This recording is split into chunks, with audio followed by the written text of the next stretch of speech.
thank you for being here and spending your time talking about who we truly are, the true self, of awareness, of reason, of truth, of love, when instead you could have been spending your time seeing all the ugliness in the world and not realizing that it is our own superimposition of our own worldview onto the world, and that the world doesn't really look like that. And thank you also for being here and for seeing that we lack nothing. If we lack anything at all, it is the vision of the fact that we do not lack anything.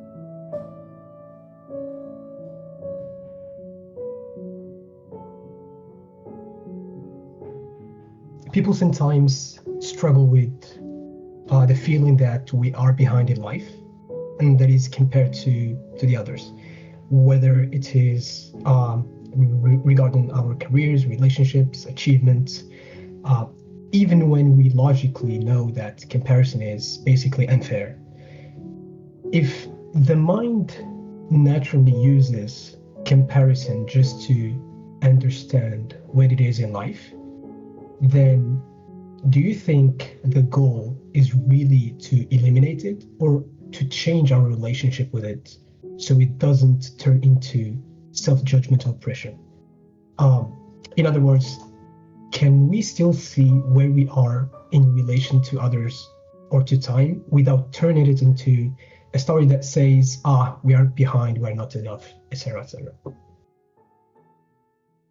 Of course, this, once again, this is a question that you've asked that looks at the same thing that we keep discussing over and over again. And that's a good thing. That's a right thing, at a slightly different angle.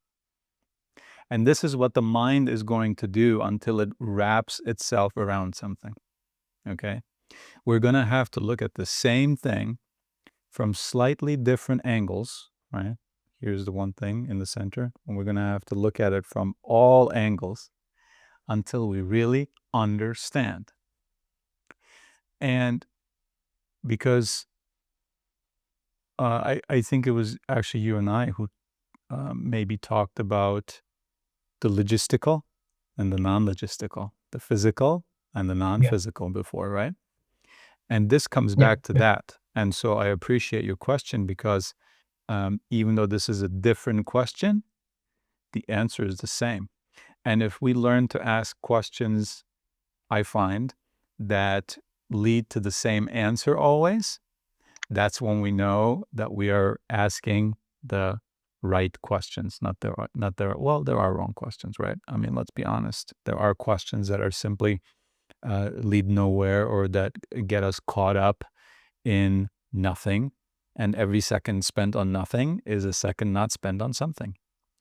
And so this is one of those questions. And once again, my answer is notice the difference, which right now is very subtle. This is why this is not appearing, right? As soon as this question comes up one day, this is going to appear to you immediately. You're going to see this is just a different question, looking at the same thing from a slightly different perspective. And the difference between logistical and non-logistical, the difference between physical and non-physical. We live in two realms that are not separate from each other. It's like a spectrum, maybe, right? On this end, there's the physical. On this end, there's the non-physical. And they are different. Right? The physical cannot touch the non-physical and vice versa. But it is one thing. I don't want to make it sound like these are separate things. Like a spectrum, perhaps, right? And we need to be able to see where on that spectrum our questions, our ideas, our thoughts, our actions lie, right? So the question you've asked about comparison, I would say, lies entirely somewhere on the spectrum in the area of the physical, in the area of the logistical, right? Because as you mentioned, you said, in our careers, we feel behind, or in our relationships, or whatever. A career or relationship, these are logistical things, right? Whereas on the other side, in the non-logistical, there is no body, literally your human body cannot go there because it's a physical thing, right? And therefore everything that we do with the body is not there. It is not relevant, let's say, in that area of the spectrum of the self, of life, of the world, of the universe. And our confusion always lies in thinking that something logistical is also on the non-logistical side, thinking that something physical can impact the non-physical. And when we think of the true self, when we say, what is the true self? Am I my body? Am I my past? Am I other people's opinions about me? Am I my goals, my wishes, my desires, my regrets? Or my upbringing, my nationality, my age, my hair color? Am I these things? Or am I the awareness that perceives these things? The awareness without which I could not be aware of my body, of my relationships, of my career, of the house I live in, of my favorite color, of my taste preferences, of my dislikes, of my dreams, of my regrets, everything I'm ashamed of, everything I should have done better. None of this I can even perceive, let alone judge good or bad or whatever. I cannot even know of these things without the true self. And that true self is what? Awareness.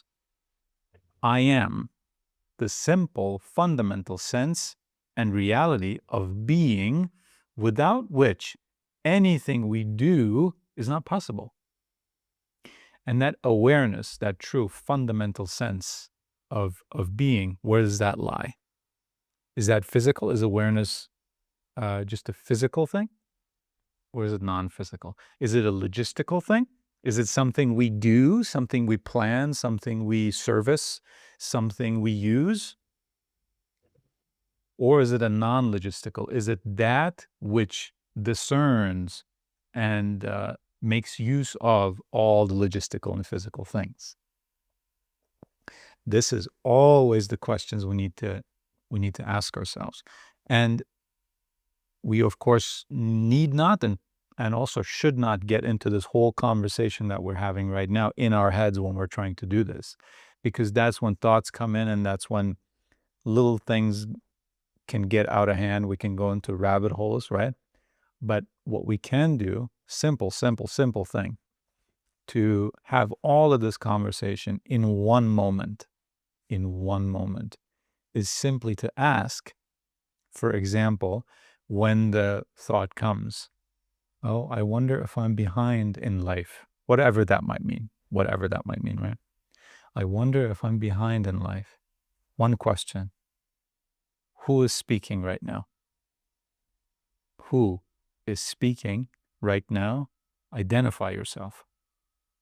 We want to know who we're talking to, right? So when this thought appears, we didn't make this thought, right? We didn't make it come about. We did not, before we had the thought, say, I want to have this thought now, and then we had the thought. No, the thought came in, and we can hang on to the thought. We can say, please stay as long as possible. We can do that. But if we don't do that, the thought also on its own goes away at some point, right? We never had a thought for 10 hours, for 10 days, 10 months, 10 years, however long you want to go. You never had a single thought where you cannot remember the time before you had it, right? There was always a time before the thought. There's no thought that we have now that we've always had. So the thought creates however it is created. It comes wherever it comes, and it goes wherever it goes.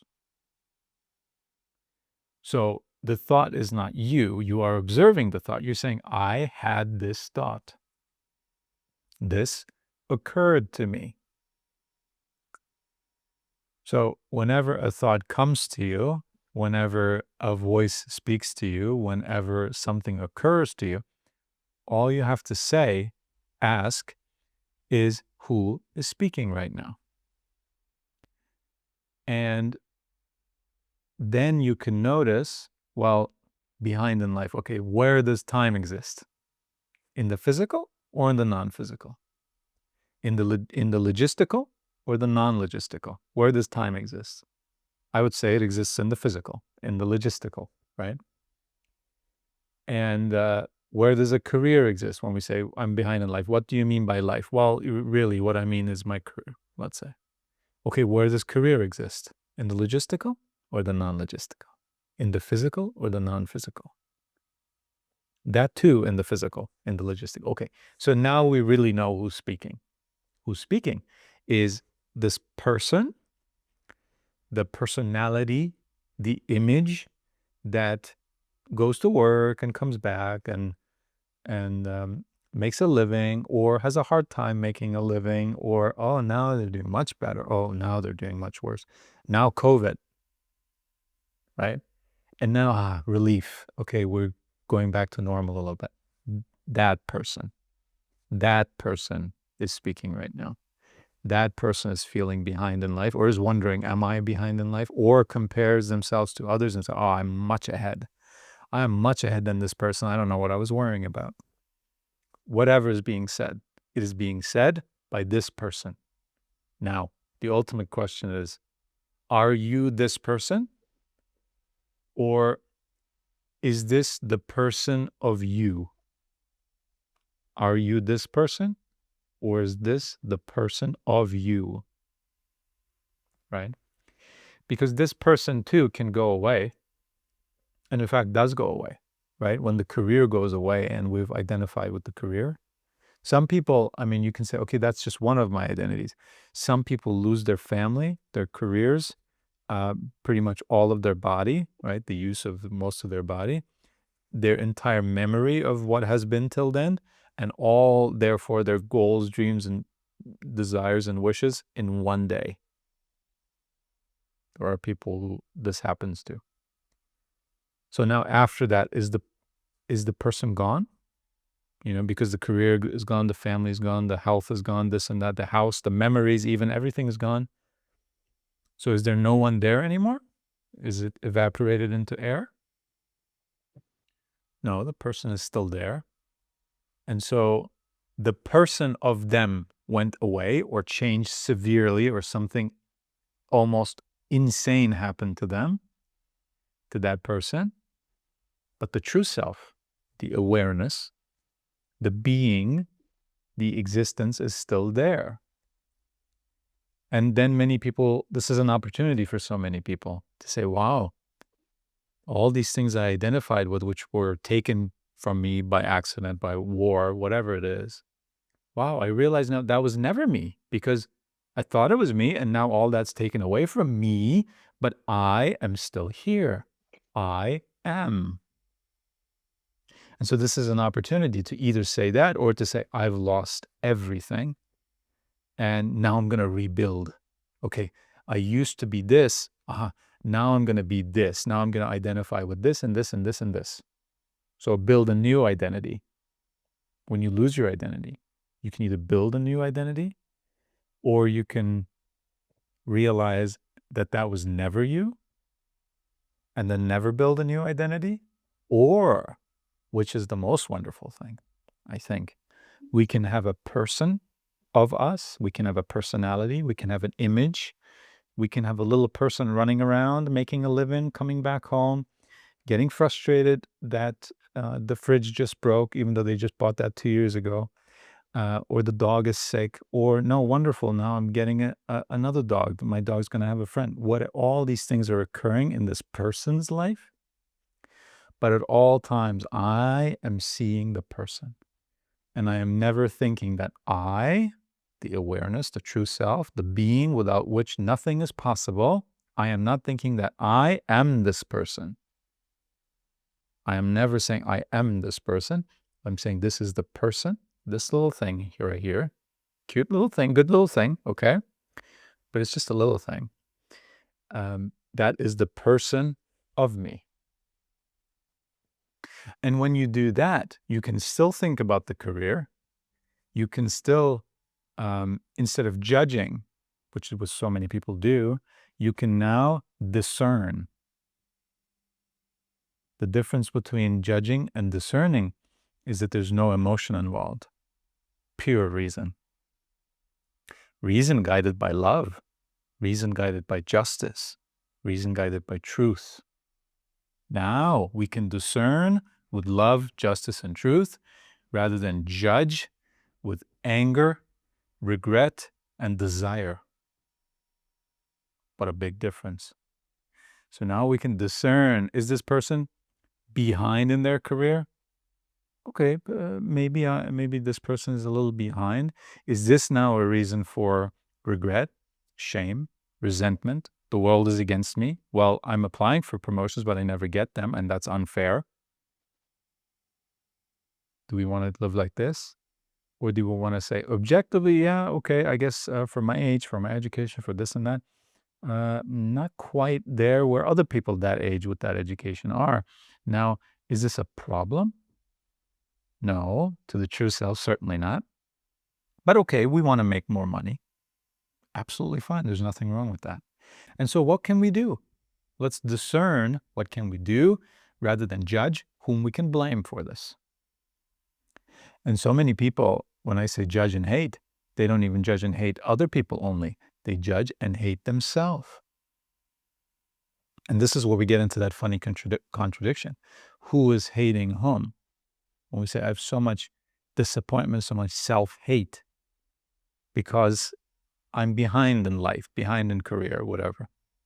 Who is hating whom?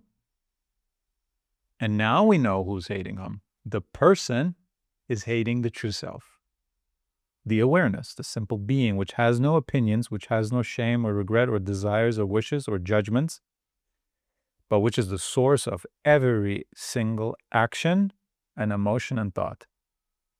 Source as in that which gives it life, not which sends us those emotions, but without which emotions and thoughts are not even possible.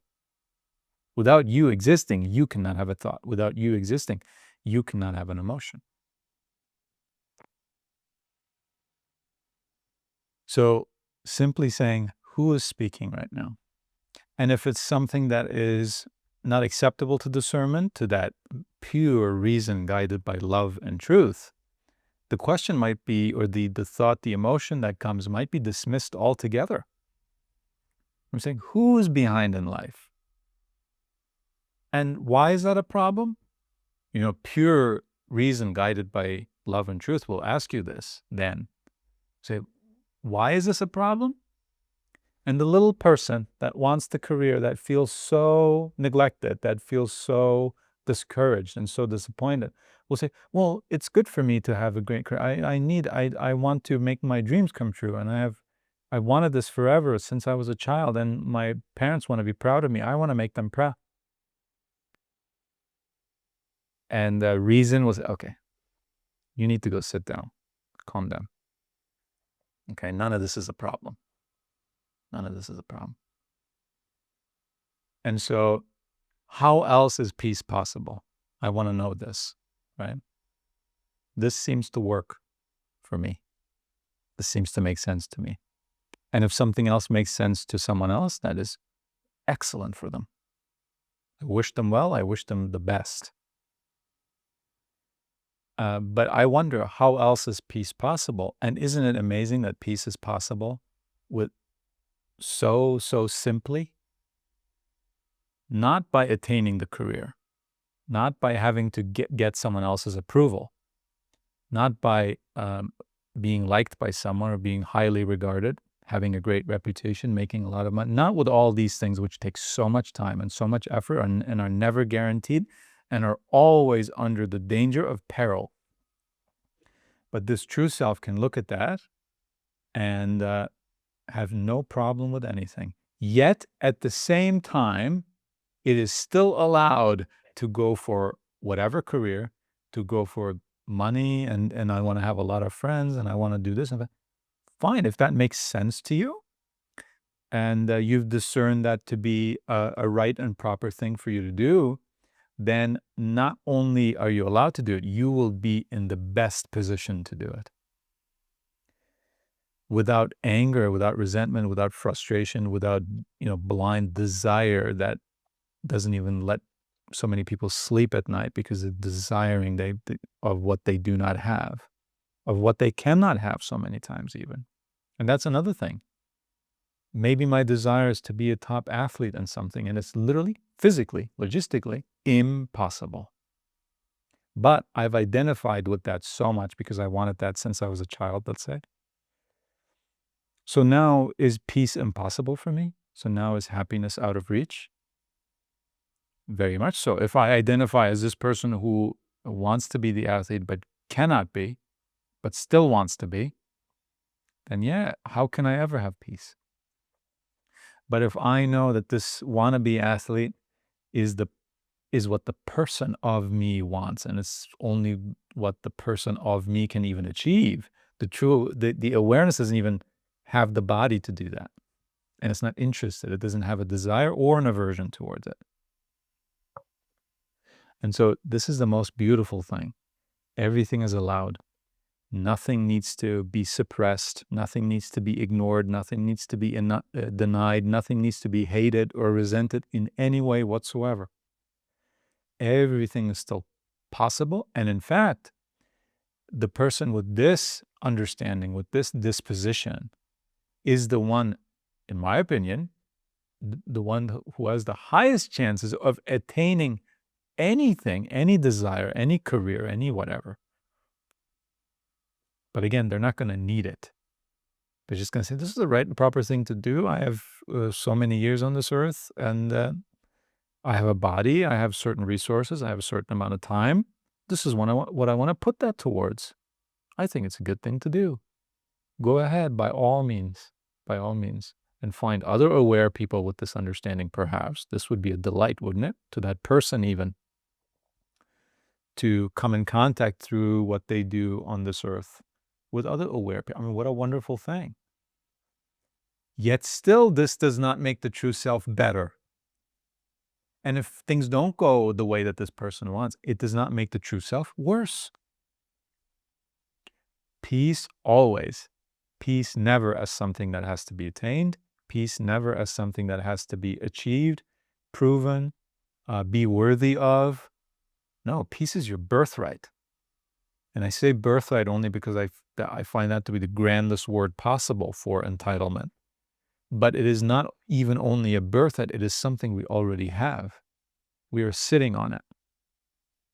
We cannot do anything without the ground of peace, the ground of being, this effortless thing that our very existence, awareness, is sitting on.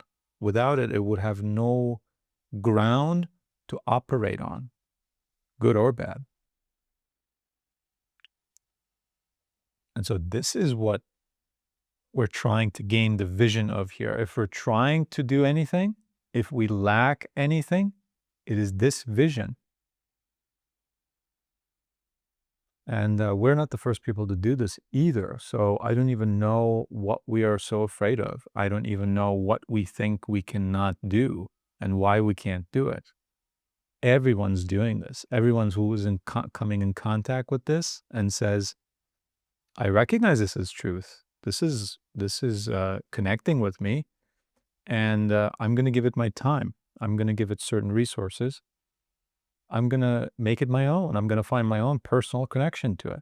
These people have it. If you give yourself to it like this, it is waiting to come, and it cannot wait to come and be you, fill you up. But we have to empty ourselves first.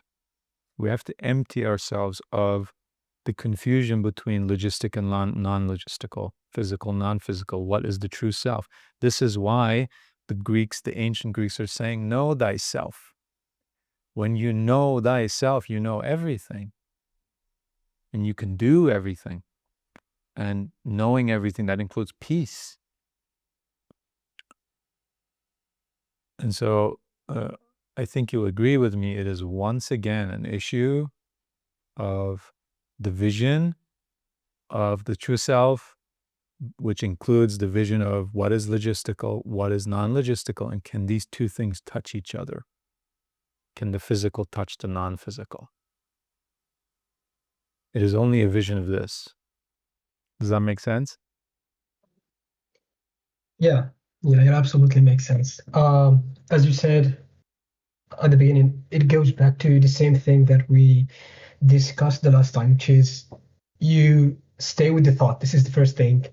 When I asked you about how can I respond or reply to someone without hurting them, and you said, well, you're gonna feel uncomfortable doing so, but it's you sit with the thought, even if you're gonna feel that way. So this is the first thing that you repeated today as well, which it makes sense. Which is the first thing I guess that we should do is to sit with these kind of ideas, and then you ask who is speaking, and of course, it sounded as going from something that is complicated to being simple. And by making it simple, I guess now I have, I don't know if I should call it a blueprint, which is just trying to separate the questions, the physical, the non-physical, logistical, non-logistical, and then you try to answer these questions, and then you will get to the conclusion that you are seeking. So, yeah, it feels kind of similar to my last question. And in order to get the right answer, I should sit with it and try to um, answer each question separately. Although, again, don't complicate it, right? I mean, you are simplifying it, and Yeah, that's great, but don't complicate it. The real question is just who's speaking right now, right? As soon as yeah, you can step away from your question or whatever the events that are going on, unfolding in front of you, which you are wondering about, if as long as you can step away from them just that little bit, just enough to ask, okay, hold on a minute. We'll figure this out, but like 1 second now. Who is speaking right now? And the answer to that question will unfold also into the logistical answer that you're looking for, right? Who's speaking right now? It's the person. It's the person. It's not the true self. This is nothing to the true self. It is something to the person, the persona, the personality that I have, that I am in the outer world, in the physical world, in the logistical world, the image that I present knowingly or unknowingly. This is a question that is coming from that, and this is an answer that can only affect that part of the realm, that part of being, right? And so the disposition changes. So, what's the point of anxiety? What's the point of nervousness? What's the point of stress when it comes to this? When you know the true self cannot be made better or worse by the outcome of whatever's going on.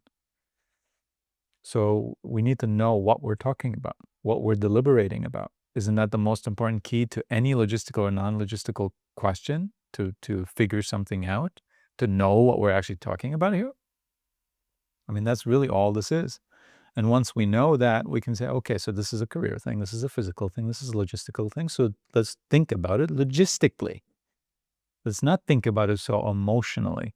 It's like, oh no, if I don't solve this problem, if I don't come up with a solution, if my solution is not good enough, then I'll be in a really bad way. Who's speaking right now? Who will be in a really bad way? And you say, well, okay, here again, that's the person. But even will the person be in a bad way? Even that, I think, falls away. The true self says, but look, even to that little person, this is not going to be the end of the world. Okay. So now all of a sudden, I can have a problem and still be at peace. I can have a challenge to overcome and still be at peace. And I can have a so-called loss and still be at peace. And I can have a so-called success and still be at peace. That exhilaration, that thrill is not going to take my mind away somewhere else either. I can always bring it back and say, who is speaking? What is this to whom? Is this success a success to the true self? Or is this the success of the person? Say, well, of course, it's the success of the person. I just won this prize. Can the true self win a prize? Can the physical prize be given to the true self? No. So this too is for the person. And then say, okay, calm down now. Okay, just because you've had a success, this doesn't mean anything. This doesn't make the true self better. So don't get caught up in these ideas, right? Because that's another way of getting caught up in things when things are going well. right? When people think of us well, when the career is going well, however that's defined, then we get lost in those thoughts, and we think we are once again something that we are not, a successful person. Before, we were a not so successful person, or someone who was hoping to be successful and who was wondering if they ever will be successful. And now we're a successful person. Oh my gosh, when will it ever end? Right? And as soon as we have a success and we identify with it and we believe in it, we go on to fear of losing it. We say, well, right now things are going really well, but this is so fragile. I mean, and there are people who don't wish this for me and they want to take this away from me. And it's such a mess, right? Identification with anything, even so-called good things, leads to bad things. Even desiring happiness, as you are desiring it, it's an unhappy state. And as soon as you achieve happiness, we go on to fearing of losing this happiness that we supposedly have right now. But if we're fearing to lose the happiness that we have right now, we are not happy. Does that sound like happiness? To fear, to live in fear of loss? And so this is everything, because again, even if you're ahead in life, that's not going to bring us peace. To the person who identifies with their location in life, whether they're ahead or behind or wherever they are, someone who identifies with that is never going to be happy, even when they're ahead of everyone else. There are literally always has been, right? Someone always has been the richest person on earth. Whoever that ever was, right? Every 10 years, perhaps it's someone else. Go back to the even prehistory, right? When there were any commodities, whoever was the richest person then and whoever is the richest person now, put them all together. Let's say there have been 10,000, the richest people on earth, 10,000 of them. How many of them do we think were at peace, had peace? And however many of them have been at peace, was it because they were the richest person on earth? This is the question. Even if they were at peace, or however many of them were at peace, was it because of their wealth? Or was it because of something else? Was it because that they knew that they were not their wealth?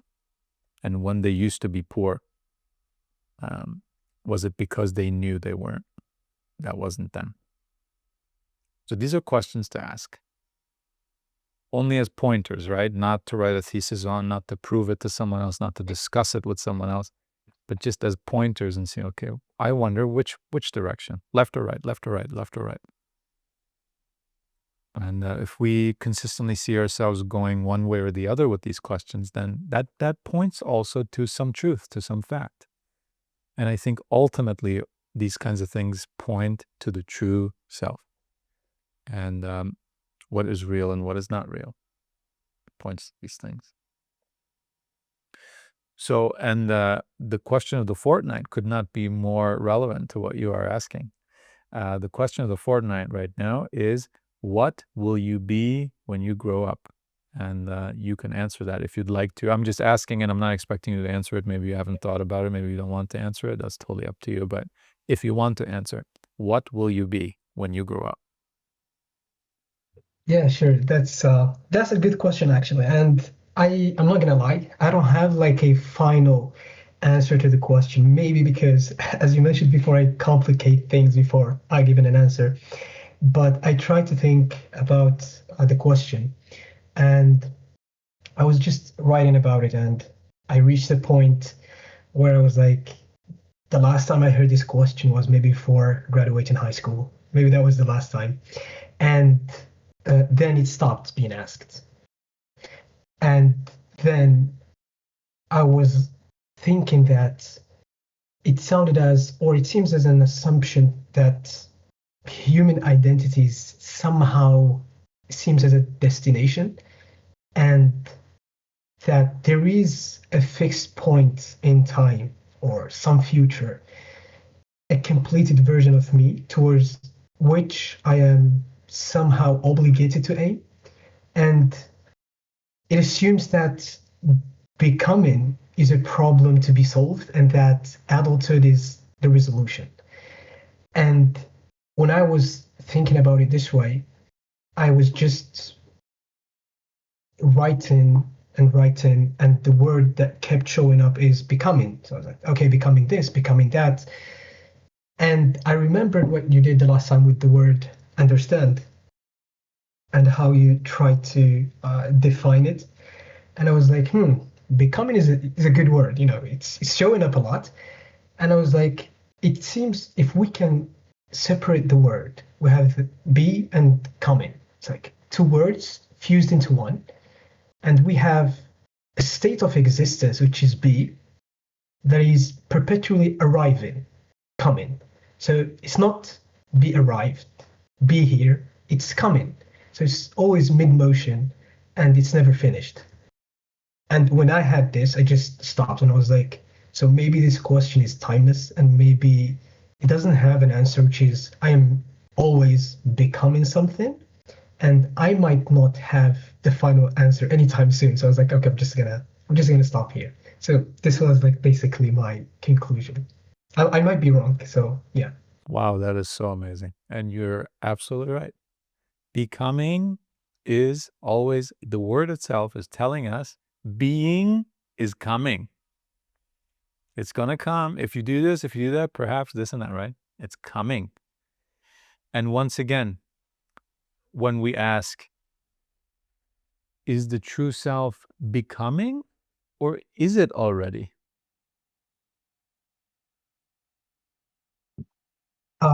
I think it's already. It already exists, right? The true self, this awareness, this existence, this being without which we cannot do anything, whether becoming or unbecoming. We cannot do anything without that, which already is.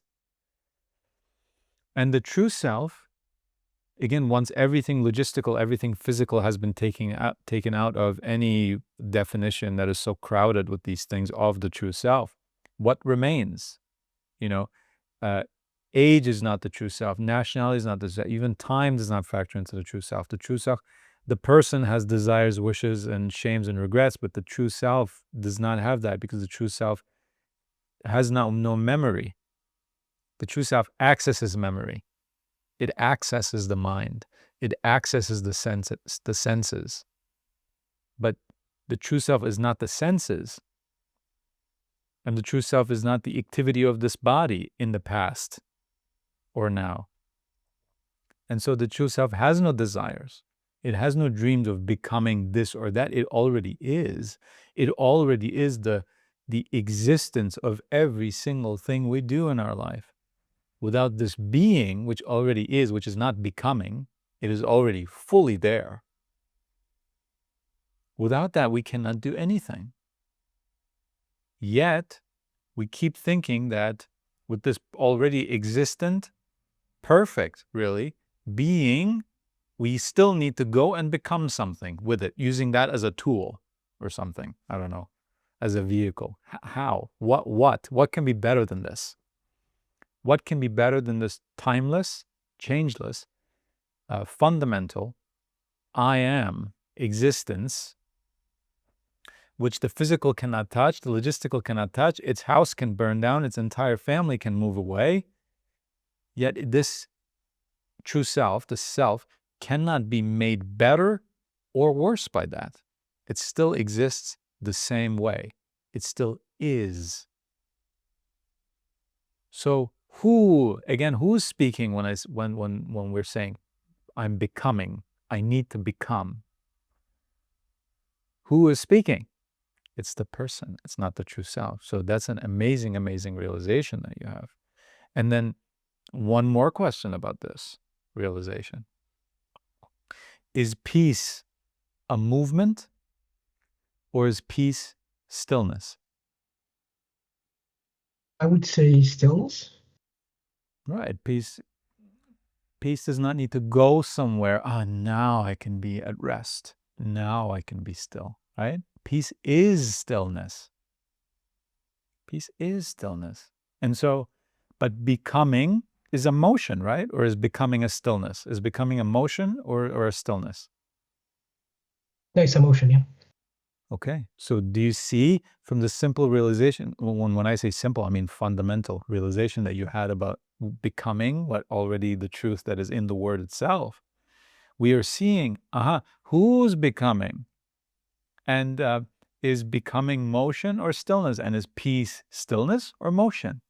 And so we can see that becoming does not belong to the true self, and becoming does not belong to peace. And so if we want to have peace, if we want to be that which already be, which is the true self, then we must stop becoming. And again, this is going to sound like, well, didn't we just say we can still have the career? Yes. We just need to make sure that we understand that the career is not going to make us into something, the true self. Because again, who are we speaking about here? Are we speaking about becoming something for the true self? Or are we speaking about becoming something via the career or anything else of the person? And so if the true self already is, and if peace is actually stillness and not motion, then all this becoming is not for the true self, it is for the person, which is completely allowed. And that's totally fine, and it can be a very beautiful thing. We just have to make sure that we keep this understanding in mind that nothing that we can do logistically or physically is going to truly, now we're talking about the true self, is going to make me better or is going to make me worse. Not me, the person. So let's play the game. Let's do this. Let's try to achieve certain physical, logistical things which genuinely and objectively are the right thing to do, if they are such things. But the true self will know that. So let's do that. But let's always remember this: our success in them does not make us worse, and our so-called failure in them does not make us, our success in them does not make us better, and our failure does not make us worse. Someone who knows this, what can happen to them? What can ever happen to someone who knows this? Yet, this person can still do anything they want. Amazing. This is the amazingness. And this is exactly what this question intended to bring out. This idea that becoming is a false state. It's not true. We can never become. We can never become. We can never become something when we grow up. We already are grown up. The true self was grown up, complete, and became as soon as this life started. It is the person who is trying to grow up. It is the person who has dreams for when they grow up. It is this person who is trying to become. This is the separation that we always need to keep in mind. And that's going to become more obvious as we dwell with these kind of questions and realizations and understandings and this kind of knowledge, right?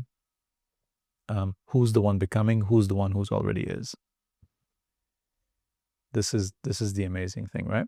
So the difference between the self and the true self, physical, non-physical, logistical, non-logistical. And these are just names I'm giving it, by the way, logistical, physical. I find them helpful, but there are many other ways of thinking about this as well, right? Outside, inside, whatever. And so, but if we keep this in mind, if this very subtle thing, admittedly, this is a very subtle thing, especially to the little bitty person that we are, this is a very easy to miss thing. But once we become aware of it, it is our work of life. And this is all that the work of life is. The work of life also sounds like a becoming, right? And it is a becoming for the person to realize that there's more. Again, it is not the being that we lack, but the vision of it. And so the work of life is simply to become aware of this distinction.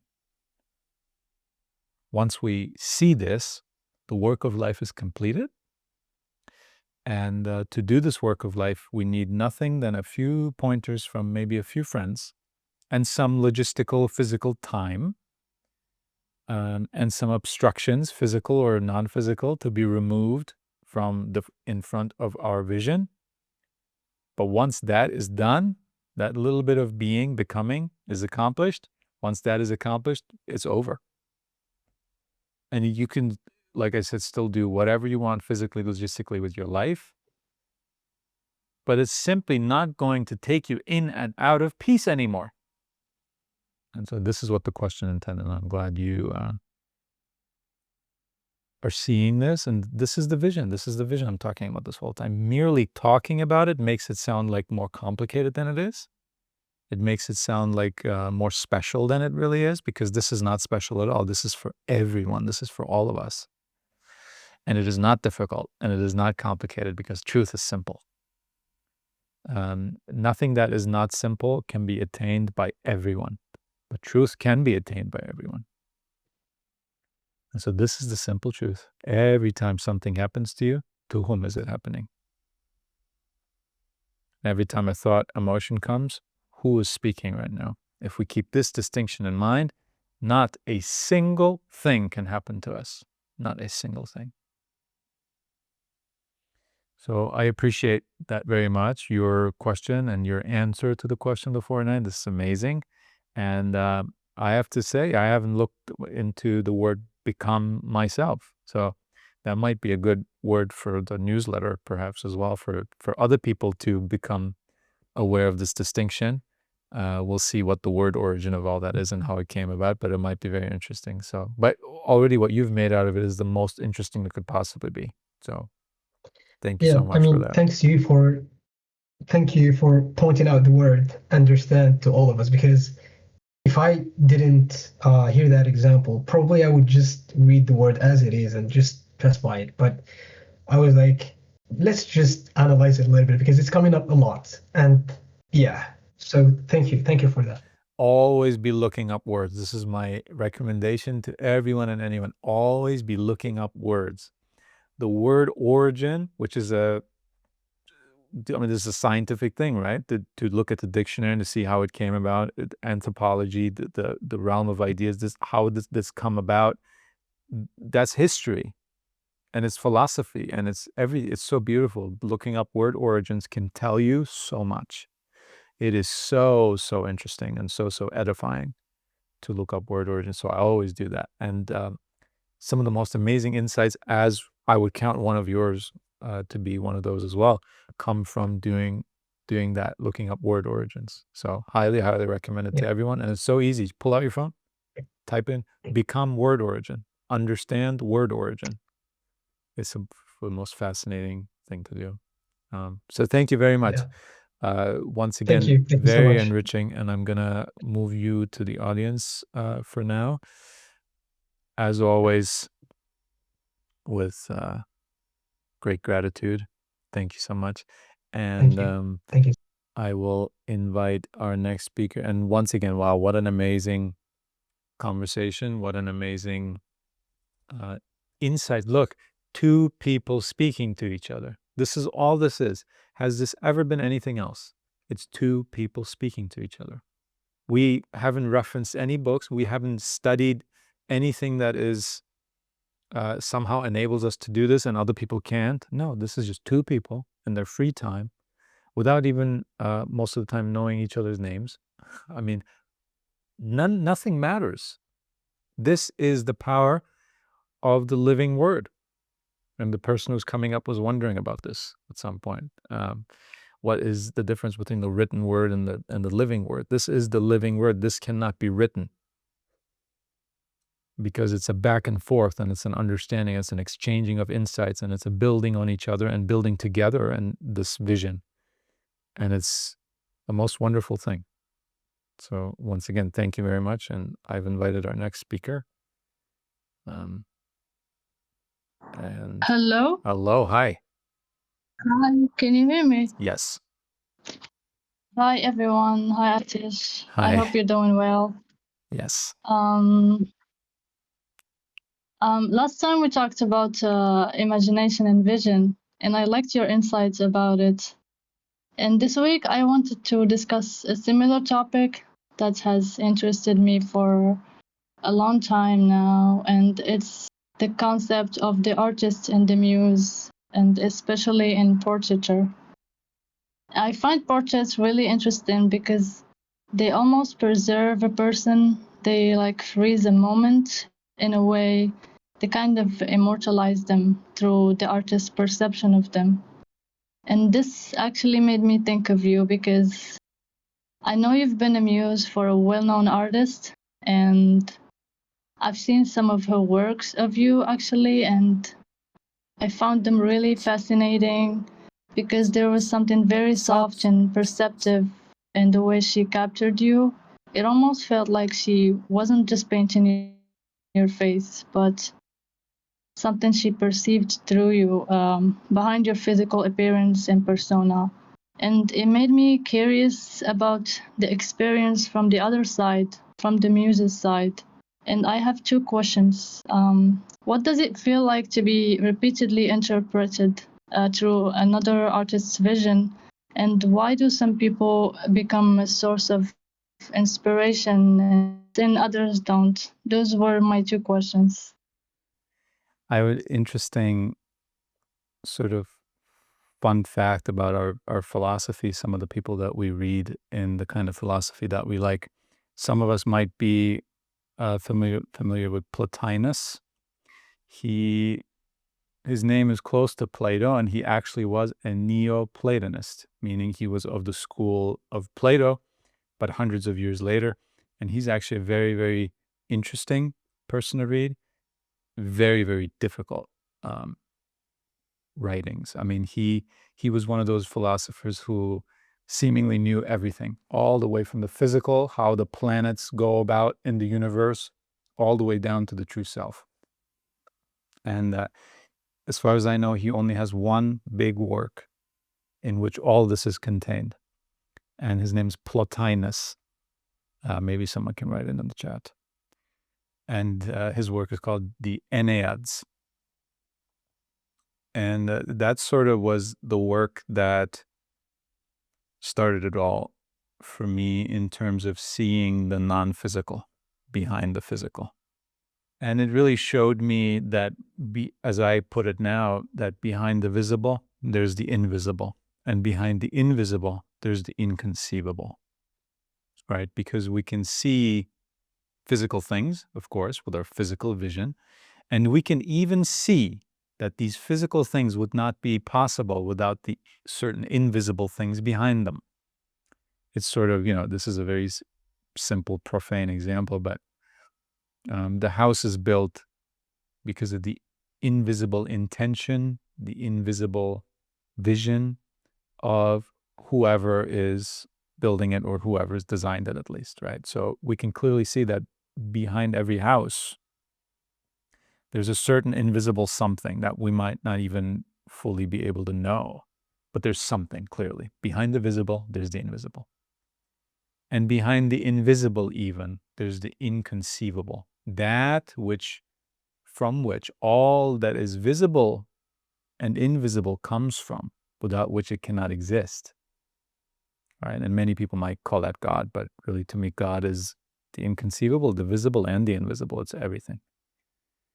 And so I'm saying that to say this, that Plotinus was also a teacher. He was a person of the living word. He had a school, people came, he had students, things like that, and they would discuss. Perhaps they would sit around just like we're doing and just exchange insights. And one day, one of his students really wanted him to be, as he would say it, immortalized, remembered, right? So he said, Plotinus, please allow me to hire an artist that will make a bust of you, a sculpture of your head, right? And Plotinus was against that. He said, why make an image of an image? It's an image of an image, because he's saying this body, what you're seeing, is merely an image. It's merely the visible of the invisible. And so that's how I tend to think about these things from my perspective, right? The artist's perspective is different.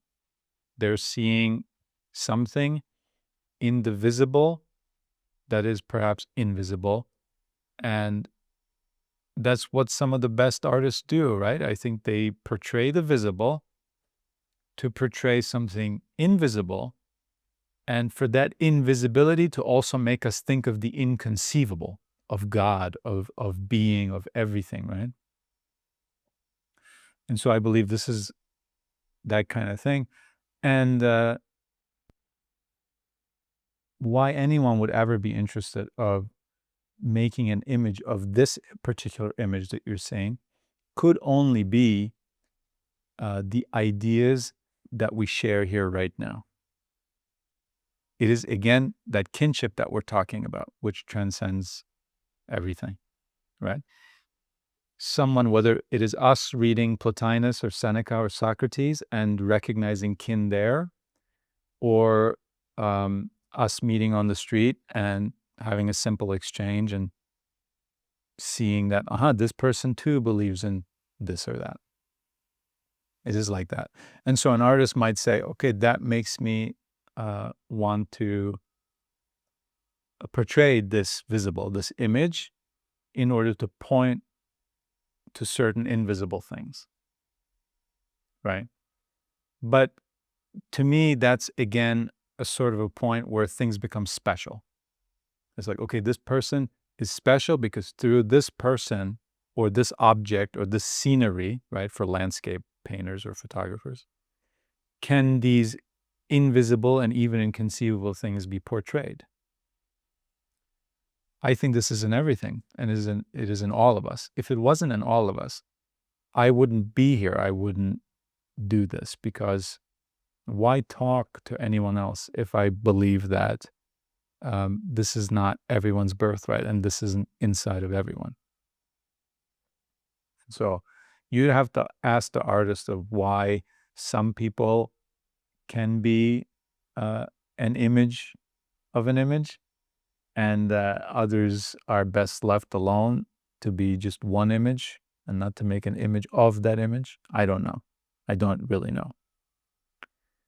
But again, to me, the only possible reason could be the ideas behind the image, which are inside of everyone, everyone's birthright.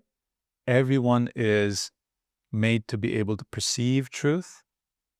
The apparatus to do that, the ability to live according to truth, is inside of everyone. And so that makes it everyone's birthright, and it makes it for everyone, period. I don't believe in that separation. So I can't answer that question. What makes some people so-called worthy of being depicted, or certain objects, certain landscapes again, and others not? I can't say that. It's not a belief that I share in that separation. I personally simply don't have that way of thinking. When for example, I like to read, right? I didn't know forever what Seneca looked like. I could not care less. It's only by accident that I saw a couple depictions of him now.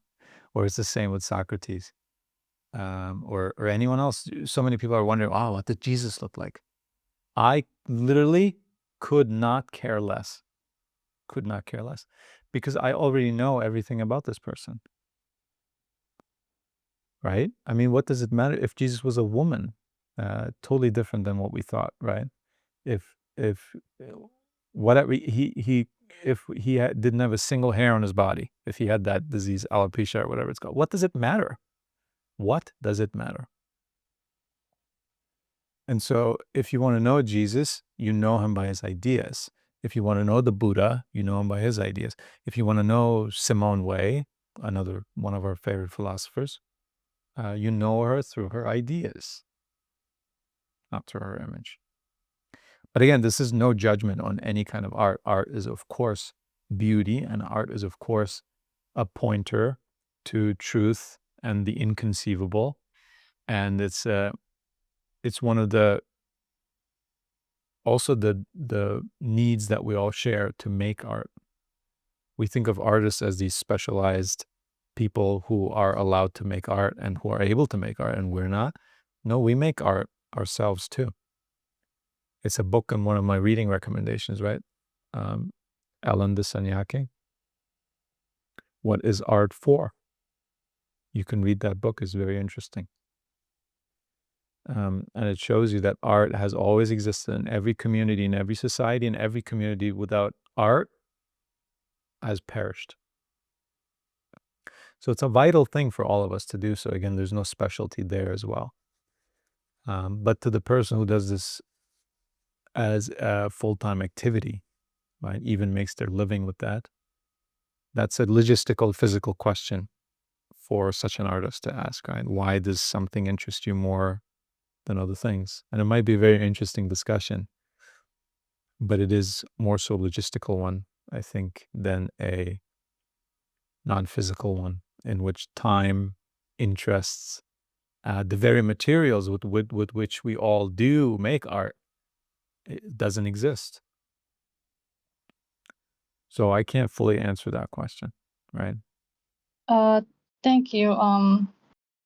I did read the book that you recommended in the Ellen DeSagnake book, and it was really interesting. And I will definitely read this one that you recommended. Thank you for this answer. I always like talking about art and these topics, and I like your insights about them in a philosophical way. So thank you so much, Atish. Thank you. And I will ask you the question before now. You don't have to answer, but I'll ask it. What will you be when you grow up? I find it really difficult to answer this question because I wanted to be a lot of things, but I didn't get the chance to be all of them. But at the end, it's not what I wanted to be. It's just discovering what I already am. Like, I can be all of those things without actually waiting to be that thing that I aspire to be. So I'm just vibing through life. I'm not actually wanting to be someone like with like a certain career or certain status in life. So, and I also liked the answer of the guy who talked before me. So I liked his answer more. Yeah, and I So think yeah. what you are also pointing out here, at least what I'm getting from it, is that the realization of what we truly already are and have always been is actually much grander and beyond our wildest desires of any of the things we wished to be before, right? I mean, Yeah, this true true. self that we truly are is, again, beyond our wildest imaginations when we came up with, I want to be an artist, I want to be an architect, I want to be this or that. Even the most successful, Yes. so-called successful, right? And again, in logistical, physical terms, of such a career pales in comparison of what the true self is of the person who has done that or who hasn't done that. And it's the most amazing thing, and the grandest truth, reality, is already what we were born with, not the one that we could ever become. And so I just Yes. find that amazing. And this, again, is part of this understanding of the true self, that nothing that you could ever achieve could be as great as this, because this greatest thing is not achievable. And it's not achievable because you can't do it, you'll never have it. No, it's not achievable because you already have it. You cannot achieve something that already is fact and reality and is with you and is you, period. You equal the true self, and the true self equals the most amazing, grandest thing that anyone could ever think of.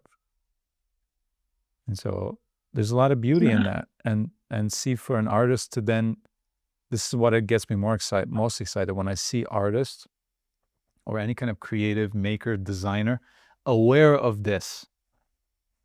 The things that they create when they're aware of this, also in the realm of art and design and whatever, are the greatest things, in my opinion. I mean, how can the image of the greatest thing not be the greatest thing, right, in the world of physical? And so this understanding, this knowledge of the true self, it is everything, and it makes everything in its highest form, right? Whatever we're engaged in, even if we're engaged in office work, which we never think of, oh, I'm becoming something, I'm making something, this is the greatest thing I'm doing for the world. Even that and anything benefits from this understanding. And it makes everything the best possible version, scenario of that which it could be. I just find that amazing. And see, to find that amazing, to think about that, or even to talk about it with you, we need nothing. We don't need any money. We don't need any achievements. We don't need any approvals or permissions from someone else. Nothing. We need nothing. And so the grandest thing requiring the least resources, in fact, zero resources, that just blows my mind every time I think about it. It's almost like thinking about space, right? And the vastness of it every time blows your mind, even though you knew about it before. And so this is an amazing thing. Yes. So I appreciate, yeah, sorry, I didn't want to cut you off. No, I just wanted to say it's almost like you're asking what identity do you want to have when you grow up? Because when you grow up, we kind of have these different identities. And we forget who we truly are. Exactly. Yeah, what we're really saying is, what fantasy would you like to chase? What identity would you like to make for yourself? Yeah, like you said. And even though, like our previous speaker said, that they didn't hear this question since high school, they didn't hear it, it wasn't asked to them, but we keep asking ourselves still, don't we? Even though no one asks, most people don't ask anymore after high school. We ourselves are constantly asking.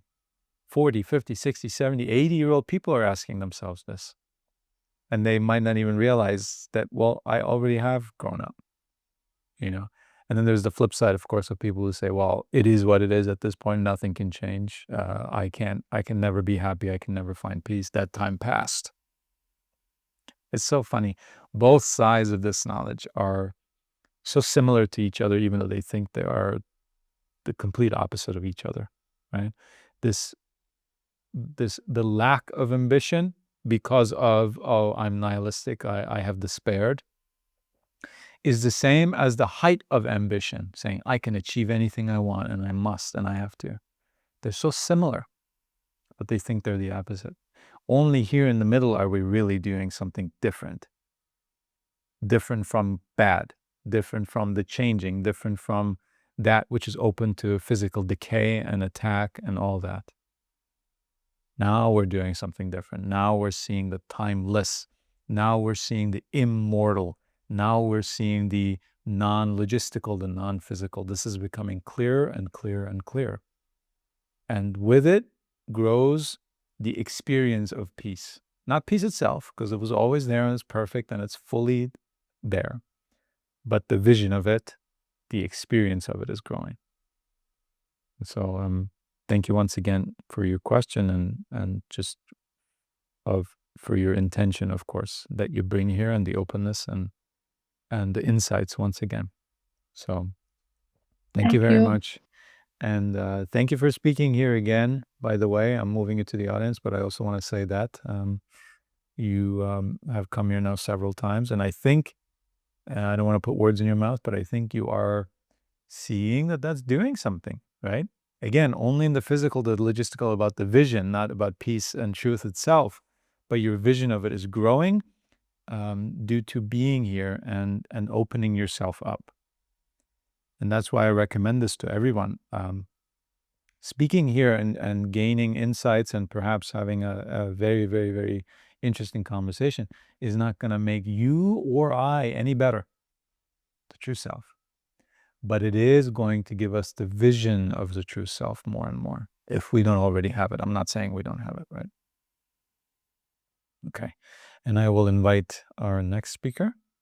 I've been thinking about losing and gaining a lot, because it's something that we've established here, that we're complete, right? And we're whole. And personally, I believe that I am my true self, and that I'm one entity is what I want to believe and is currently believing. So I wondered, do I lose anything, or do I gain anything, or am I simply like changing?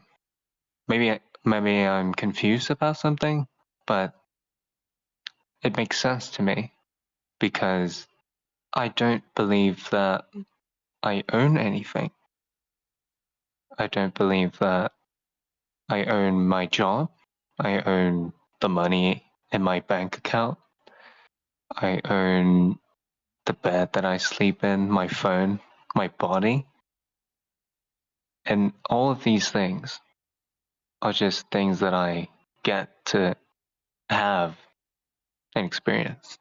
So when you lose something or gain something that isn't yours, are you actually losing something? I don't know. It's been something that I've thought about, because when something isn't yours, suddenly it looks so beautiful. For example, I used to work at a restaurant, and back then, every day, showing up at that restaurant, the view looks so bad. It looks so grim and depressing and all of these things.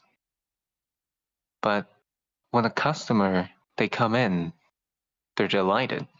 They're excited to be there. They're having a good time.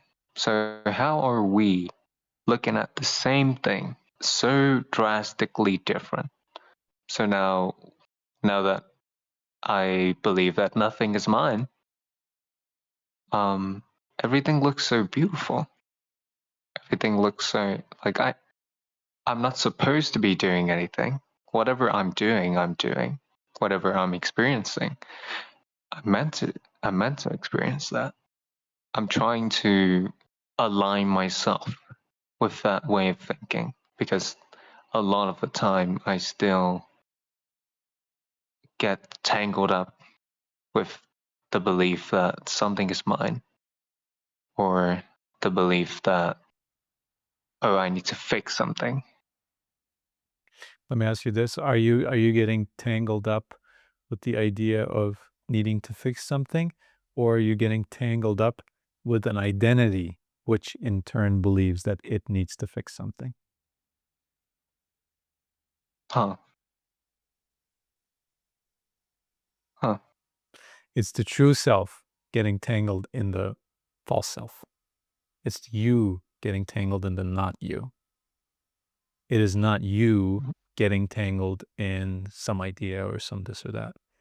Confusion is of the person, of the identity, not of the true self. The true self has no memory. The true self has no confusion. It has no desire. It has no expectation. If it has no expectation, it can have no disappointment. It can have no ecstasy. It can have no bliss. It can have no sadness. It can have none of that. All of this comes after. All of this is for the person, which is not your enemy, like we discussed before, right? The person can exist, fully allowed to exist, a beautiful thing to exist. That person can do many great things, but that person is not you, right? That's all we need to understand. And so when you get confused, you get confused because you identify with the one who can get confused. Just like you used to identify with the possessor of things which were ugly, beautiful, worth having, very valuable, or they were appendages to you, they were impediments, whatever the narrative you made was, right? But it was the person who owned those things that you identified with, and therefore you thought this way. And now that you're seeing the person who owns things, the person who can lose or gain things, that isn't me. And so now I can look at all these beautiful things that before I desired of possessing, and now I understand that even if I possessed them, I would not possess them. And so now I don't need to possess a beautiful house necessarily. That's very, very grand and beautiful in architecture. I can just look at it and say, this beauty is here, no? Whether I possess it or not, whether the deed is on my name or not. So now I can see it. And a landscape, you can't really possess anyway. And even if you could possess it, you would think of it as ugly, as someone who thinks in terms of possession and non-possession and in terms of gain and loss. And one more thing I want to point out, I just heard you say. You said, am I the one gaining or losing, or am I just the one who's changing?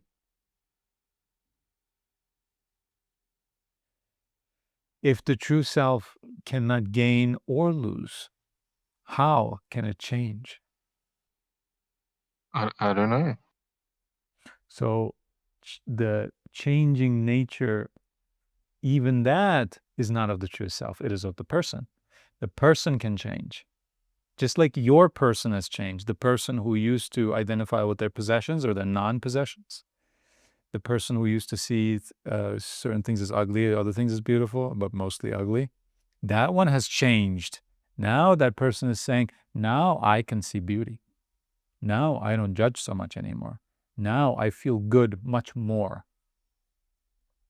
That one can change, and that one does change, and that one is constantly changing. We are never the person that we were. I mean, it's like the saying goes, we're not the same person that we were yesterday. I think that's technically true, but we cannot really perceive that difference. It's too small. But certainly when we think of the person who we used to be a year ago, right? Do you ever, if you write and journal, you can do this. You can go to your journal entries a year ago, and you can read it and say, wow, I can't believe I said that. I can't believe I thought that. Now I know that this is not so. And then perhaps in a year, you'll go back to what you were saying a year ago, or you will believe yet another thing, or you will know even more than you did now, or things will be even clearer to whatever it is. But that person who is journaling, that person who is changing their mind on something, that person who is changing jobs, who used to be so judgmental and now they're not, or they were making such progress in letting go of their judgments, but now they seem to be falling back into judgment again. That, all of that belongs to the person and not to the true self. And this is what they say about the true self. The true self is changeless. The true self is the one who perceives change. You are the one who's saying, this person of me used to believe everything was ugly. Or now I can see that everything that I thought was ugly was because I used to believe in possession and gain and loss. And now that I don't do that anymore, this person of me can now see beauty. This change is being observed by you. It is not you who's changing. If you were truly the person who used to look at the scenery as ugly out of the restaurant, and now is the person who can see the beauty in it, if you were truly this person that used to see it as ugly and that person now is gone, how are you still able to talk about this person? How are you still able to talk about this opinion which is left with this person that you genuinely used to be? How do you have a memory of this? It is because you're the observer. You are observing this person changing into that person, or letting go of this person, now being this person. You are the one observing this happening. You are neither the one who used to think the scenery was ugly, nor the one who now can see its beauty. These two people and many more others are being observed by you, the true self. And that true self observes change, but cannot change. Need not change. That is the one that can feel down, observes the one feeling down and feeling better, but is not the one who feels worse or better. Because emotions don't belong to it. Thoughts are not it. It observes the thoughts. It is not the thoughts. It observes the emotions. It is not the emotions. You can see, but you are not your sight. You can smell, but you are not your sense of smell. The sense of sight and the sense of vision and the sense of smell are going somewhere. They are presented to someone who then makes sense of them. That's you. I always say, you are not your sense perceptions. You are the one who makes sense of sense perceptions. And so whenever you are confused by an idea, you are not confused by an idea.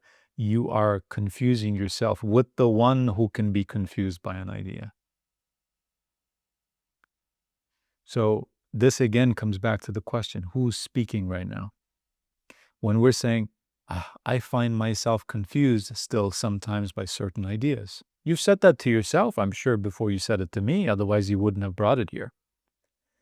So when you say it to yourself, which is a funny way of speaking, right? Because that's not you speaking.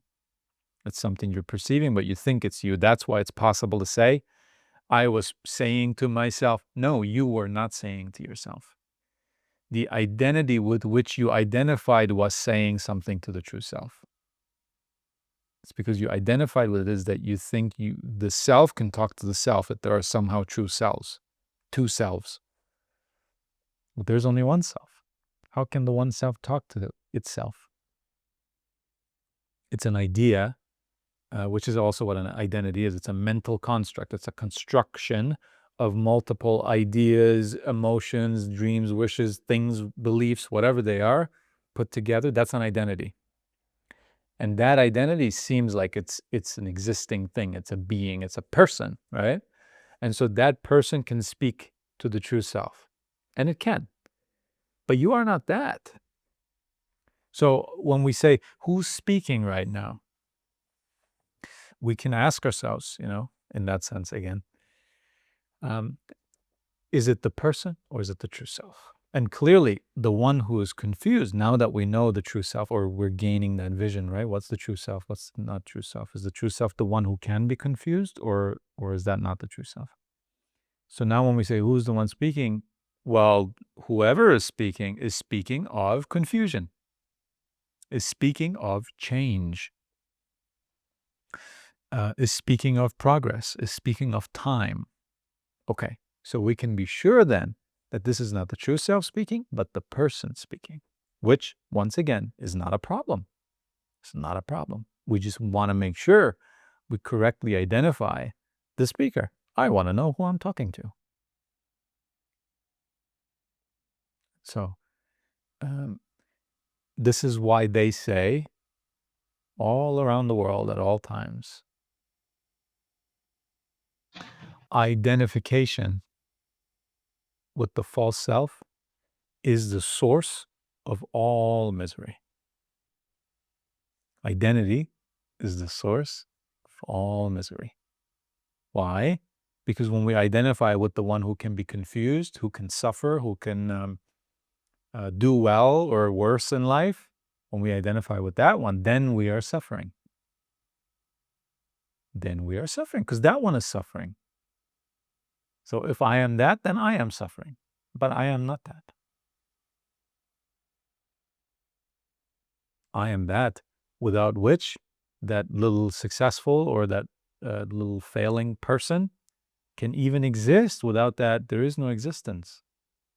This thought that confuses me cannot exist without me. And so if I am truly confused, if my confusion cannot exist without me, am I my confusion? Am I the one who is confused? Or is that even being observed? Is that too being observed? If you can observe a little self, a little person there being offended by something, well, then you are not that person who is being offended. Otherwise, you could not observe it. Right? It's just like you're seeing something. Are you the thing that you're seeing? When you have vision, you look at a house because you think it's so beautiful. You can say, well, I can see I'm observing a beautiful house right now. So that to me already is proof and fact that I am not the house.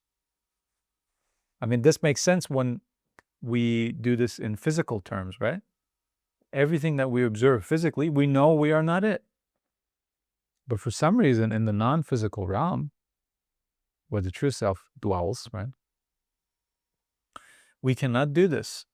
Every time a thought comes, we think we are the thought. Every time an emotion comes, we think we are the emotion. Confusion is coming in. Oh no, this is a problem for me. Who's speaking?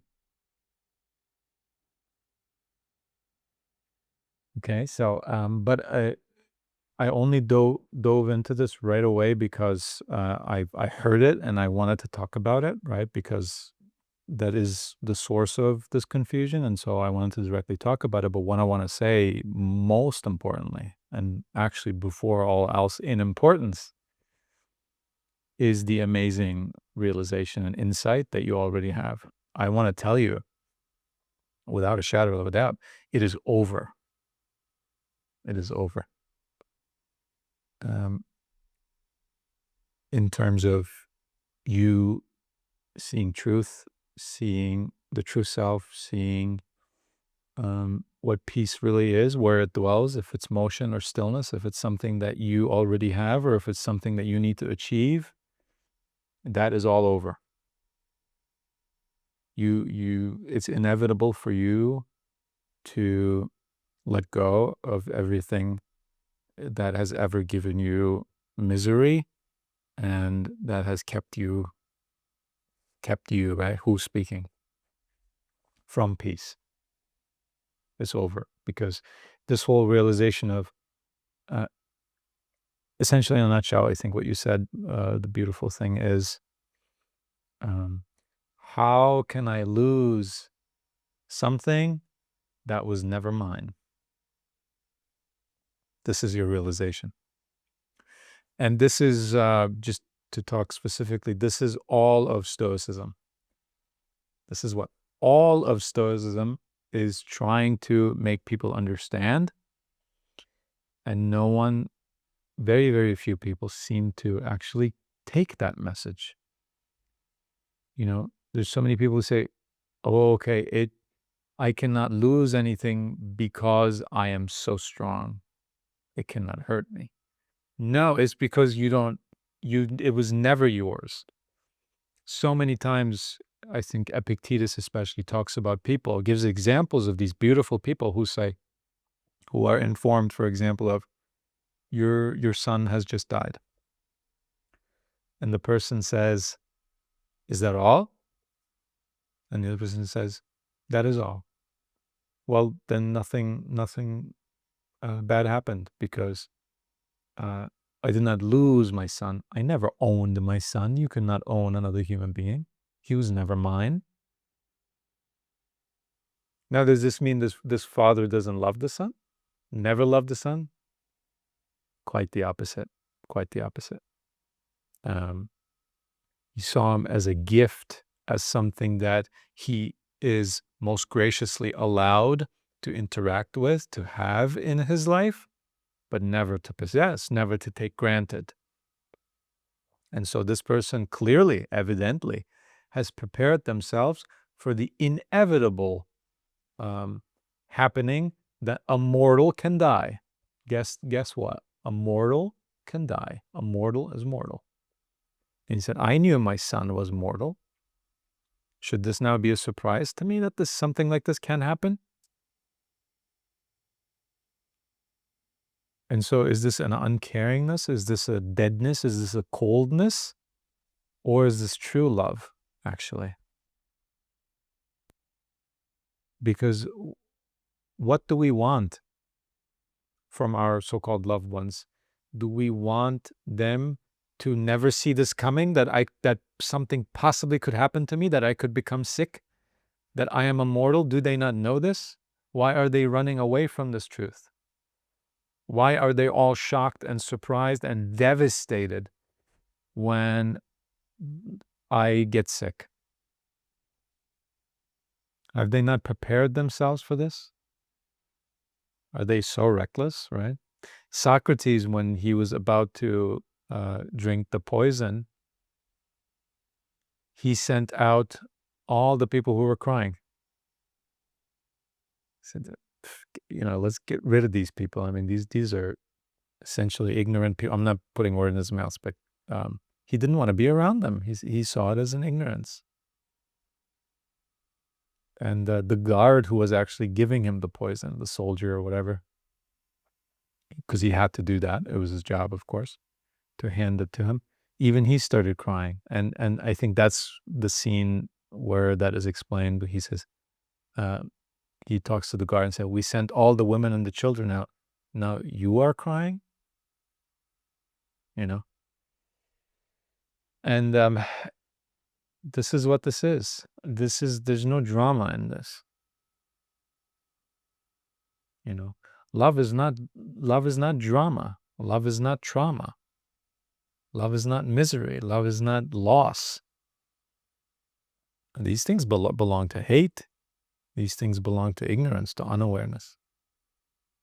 And so someone who sees this, such as yourself, in my humble opinion, it is inevitable for them to also see the true self, which you are already doing. It's just when you say, sometimes I get confused. Those are exactly the times when you are losing the vision, or rather your vision, something is obstructing it and you're not seeing that obstruction is not necessary, right? That's all it is. But again, you even being aware, sometimes I slip up, sometimes I get confused, sometimes I don't know. That's you knowing you are seeing this. And you are bringing it here and saying, what's going on here? I want to know. I demand truth. It is my birthright. I know I can be at peace. I know I can be aligned with truth. And so what's going on here? Can you tell me? Do you have any ideas about this? This is what you're doing. And so someone like this, how is it possible? How is it possible that truth will be somehow concealed from you, or that you will suffer again? You're already seeing the beauty in this world, and you're already knowing now that it was always there. That beauty was always there. You couldn't see it. You see that too now. So just like you are seeing that, you are also more and more seeing now, wow, that too is not me. That too is something that I can observe. And if it is observable by me, it is observed by me, and anything that is observed by me is not me. And these things that are observed by you, one of them is confusion. One of them is change. Does that make sense? It did. I don't know.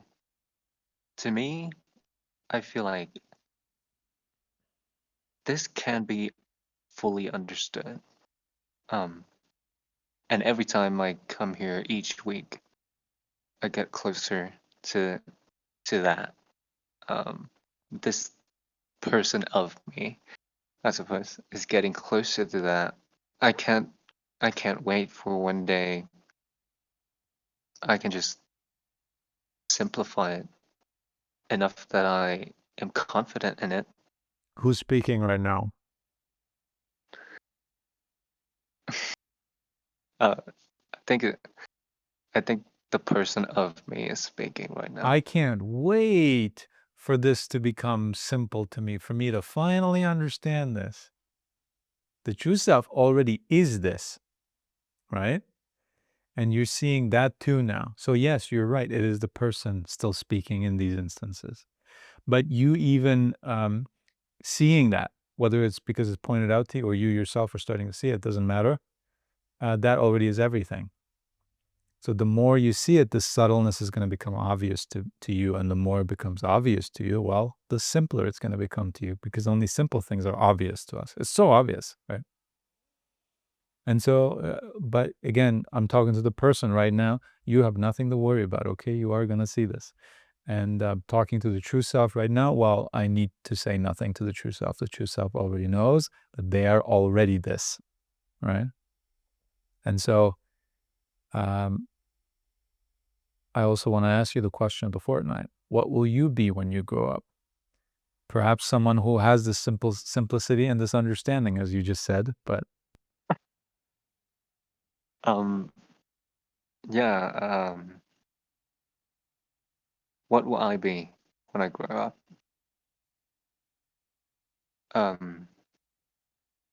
When I first saw this question, it kind of caught me off guard a little bit, because it's a question that I've been seeing, which is a bit different from the other questions of the fortnight.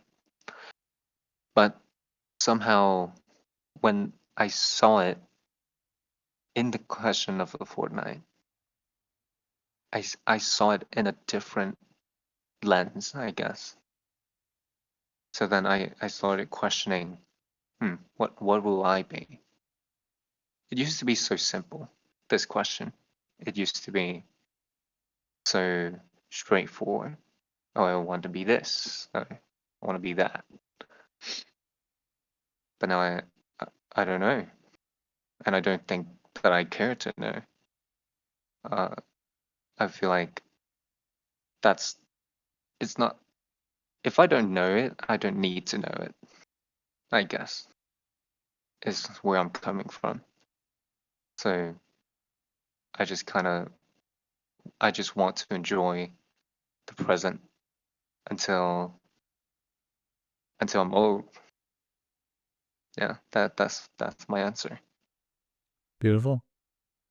Thank you so much for that answer. And I think you're absolutely right. There's an unknowing that doesn't need to be known, because again, the true self, whatever it is, see, we can't even say what it really is. We often say, okay, it's has something to do with awareness, and it's of course a being, right? But what is that? What is awareness? What is being? We don't know. And but clearly we don't need to know, because that which we are, whatever that is full and it's complete and it's right here, and it doesn't need anything. It cannot possess anything, but it can certainly experience beauty and appreciate beauty, and it can dwell and it can do whatever it wants, and everything's fine. And there's a stillness to it, right? And so, yeah, you don't need to know everything. And in fact, the people, I always say this, right? The people who know themselves the most are the ones who know themselves the least.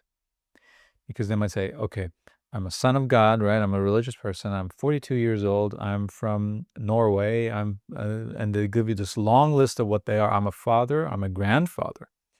I'm a retired architect. I'm a cancer survivor. I mean, they'll give you 200 things, and they say, that's me. That's me.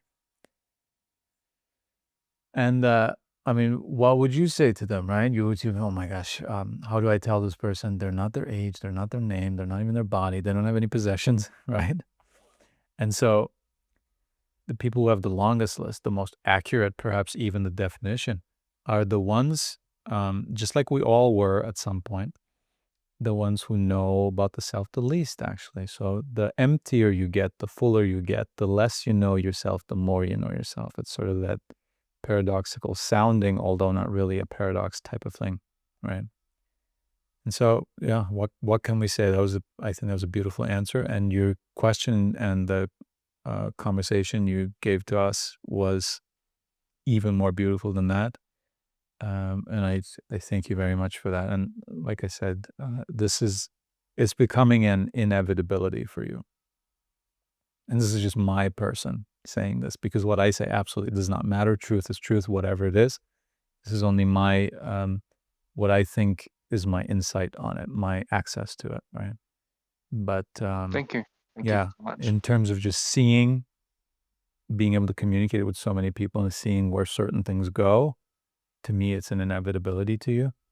And so stay with it. Keep doing what you're doing, right? And it can only be beautiful. Truth, as we always say, has never harmed you. It cannot harm you. And so whatever truth tells you, this needs to go, or this was never you, or this is not real, whatever it says, right? It's all welcome. it cannot hurt you. And so thank you so much for speaking here. I'm going to put you back to the audience for now. Wonderful. Thank you so much. And I will take one more speaker. I'm already over time technically, but I'll do one more, and then I'm sorry, the remaining two speakers we have, as I always say, please put your request in first next time so that I can get to you first. And I appreciate that. And hello. Hi, Atesh. Hi. Thank you for taking my call here, I guess. Of course. I wanted to just ask you to talk a little bit about reason. It keeps coming up.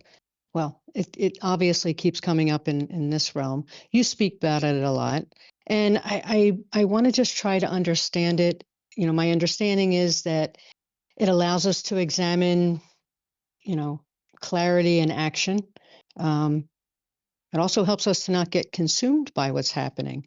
And just this week, I was reading some Epictetus talking about reason as the faculty that can take both itself and everything else as an object of study. I don't get that, and I just wonder: I'm looking for clarity, I guess. Is it common sense? I want to try to start being more conscious of using reason because I can be emotional in life, right? So I understand it's kind of the opposite of emotion. And so I'm looking for clarity on you expanding on reason. If that makes sense. Of course. Yeah. And thank you very much for your question. Reason is the guide of awareness, right? And we always say the true self is awareness as best as we can put it. It is not unawareness, right? Because you are aware of speaking to me. You are aware of the thoughts you're having about reason and about other things. You're aware of your emotions. You're aware of the effects of emotions, whatever. You are aware. You are not unaware. Of course, there are things that you're unaware of, but you're unaware of the things that you're unaware of, meaning your spirit, your essence, your true self, your existence here is awareness. It's consciousness, right? When we don't exist, we are not conscious. When we do exist, we are consciousness. And so consciousness, awareness then goes on to say, okay, how may I apply myself? Events are occurring, things are happening. How do I discern right from wrong? How do I discern good from bad, real from unreal? All these things that we need to do and do. And so it's looking for a guide not like a master, right? But a guide more like if we went to the mountains, we would ask a local person to guide us through certain ways. And we would ask, what do you think? What way should we go? What time should we start doing this? But they wouldn't be our master. We would consult them, but then this awareness inside would decide if that's what way to go. So guide in that sense. And reason is that guide. Reason is simply the truth that remains when emotions are absent. Because emotion is of unawareness. It's of the nature of unawareness. And I want to, qualify that. When we are angry, for example, we go unaware. We say, I was beside myself. I didn't know what I was doing. I can't believe I did that, right? For example, our friend Seneca also says, anger is temporary madness. Madness as in insanity, right? Temporary though. As long as we are angry, we are insane. And it's so true. I mean, look at any road rage person, look at any resentment we have. We always go unaware. We do actions. Here's another thing people say. He was possessed by the devil.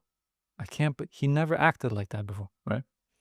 So we are having anger be our guide, or of course, hate, jealousy, envy, all these kind of emotions. That can be your guide, or reason can be your guide. And reason is simply the absence of emotion. And emotion is the absence of awareness. And so we are seeing these two sides. And it's your decision as the awareness, as the one that can discern, that can do anything, make a decision, which one you want to go with. Right? And this is the difference, as we sometimes point out, between judgment and discernment. The Bible talks a lot about that, right? So judgment is something bad, something wrong. Judgment is when we are playing God, essentially. When we say, this is good, this is bad, and anyone who does something bad, I get to condemn. I have righteous anger over them. I am better than them. They don't deserve food or drink or this or that. They don't deserve freedom. I will take it from them. And it gets us into the worst kind of behaviors, into the worst kind of actions. All human atrocities have been committed in anger and have been committed with judgment. But discernment is the unemotional realization of what is good and right. Unemotional. Meaning, if I can have anger, I can have envy, I can have all of these things as long as I'm aware of them. And I can then say, if I took anger out of this, if I took envy out of this, if I took all my resentment out of this, would I still have the motivation to go and do this, whatever anger tells me to do, or whatever I am, whatever I feel like I need to do when I am so emotional? Do I still have enough motivation left to do this? No, I don't. If that's the case, no, I don't. Aha. Then I know that I am with reason now. Or rather, that my actions before were guided by emotion, by unawareness, not by logic, not by reason. And I don't want to say that logic and reason is the same thing always, but it often is. And so simply the absence of everything, all those things that make us go unaware, all those things that we have experienced the destructive effects of so many times before, reason is the absence of all of that, which brought those effects on. So when we know what love truly is, right? That love is not an emotion, that love is a state of being, and that state of being is peace, and that love as an action is to wish well, then, for example, we are cleared to have reason. So the only thing that stands in the way of reason is our false beliefs. Our false belief that love is an emotion and that love needs to be fought for, and that anyone who betrays our love is our enemy and we need to go kill them. That's a false belief, right? So when the mind is allowed with reason to work, it can see what love truly is, what truth truly is, what justice really is. That justice is not revenge, that forgiveness does not let anyone off the hook, but it simply takes away this hatred inside of us so that we can then, with reason, in fact, act out the situation and deliver true justice. All of these false beliefs falling away allows reason to take over, truth to take over, and emotion to become more and more obvious, and thereby also become a guide. Because every time, in a good way though, every time I am angry now that I know what anger really is, I can see, there's an identity there. There's a false belief there. Because there's nothing in the world that can offend me, the true self. Nothing is a problem to me. Oh, this person has said this about me? Okay, whom is that a problem for? Does that make me a better or worse person than I really am? No, it doesn't. Okay, so why am I angry? So clearly I was identifying with something that I'm not. I was identifying with my reputation. I was identifying with being popular. And this lie that this person is telling is, of course, impeding me in that. But the one with the reputation, the one with the who wishes to be popular or to remain popular, that is not the true self. And so in this way, even we are thankful to anger. When we are reasonable, we can even be thankful for anger. We can use everything to our advantage. And there are probably better ways of talking about anger directly, but this is sort of what it made me think of this instance. If you would ask me next week, I would probably get a different answer, but intuitively, right? Not maybe so scientifically, my explanation, certainly not, but intuitively, this is what reason is to me. It is one of the guides that we can choose, and it is a guide that is everything that can exist in the absence of emotion. If something can exist in the presence, or rather depends on its existence on the emotions, then it is not of reason. And so reason is simply the awareness, looking at something and discerning it to be of itself, conducive to itself, of awareness or of unawareness. And that's just sort of a process of things, again, becoming more obvious, right? Go with anger. You say, I have righteous anger. I have a right to be angry with this person. Okay.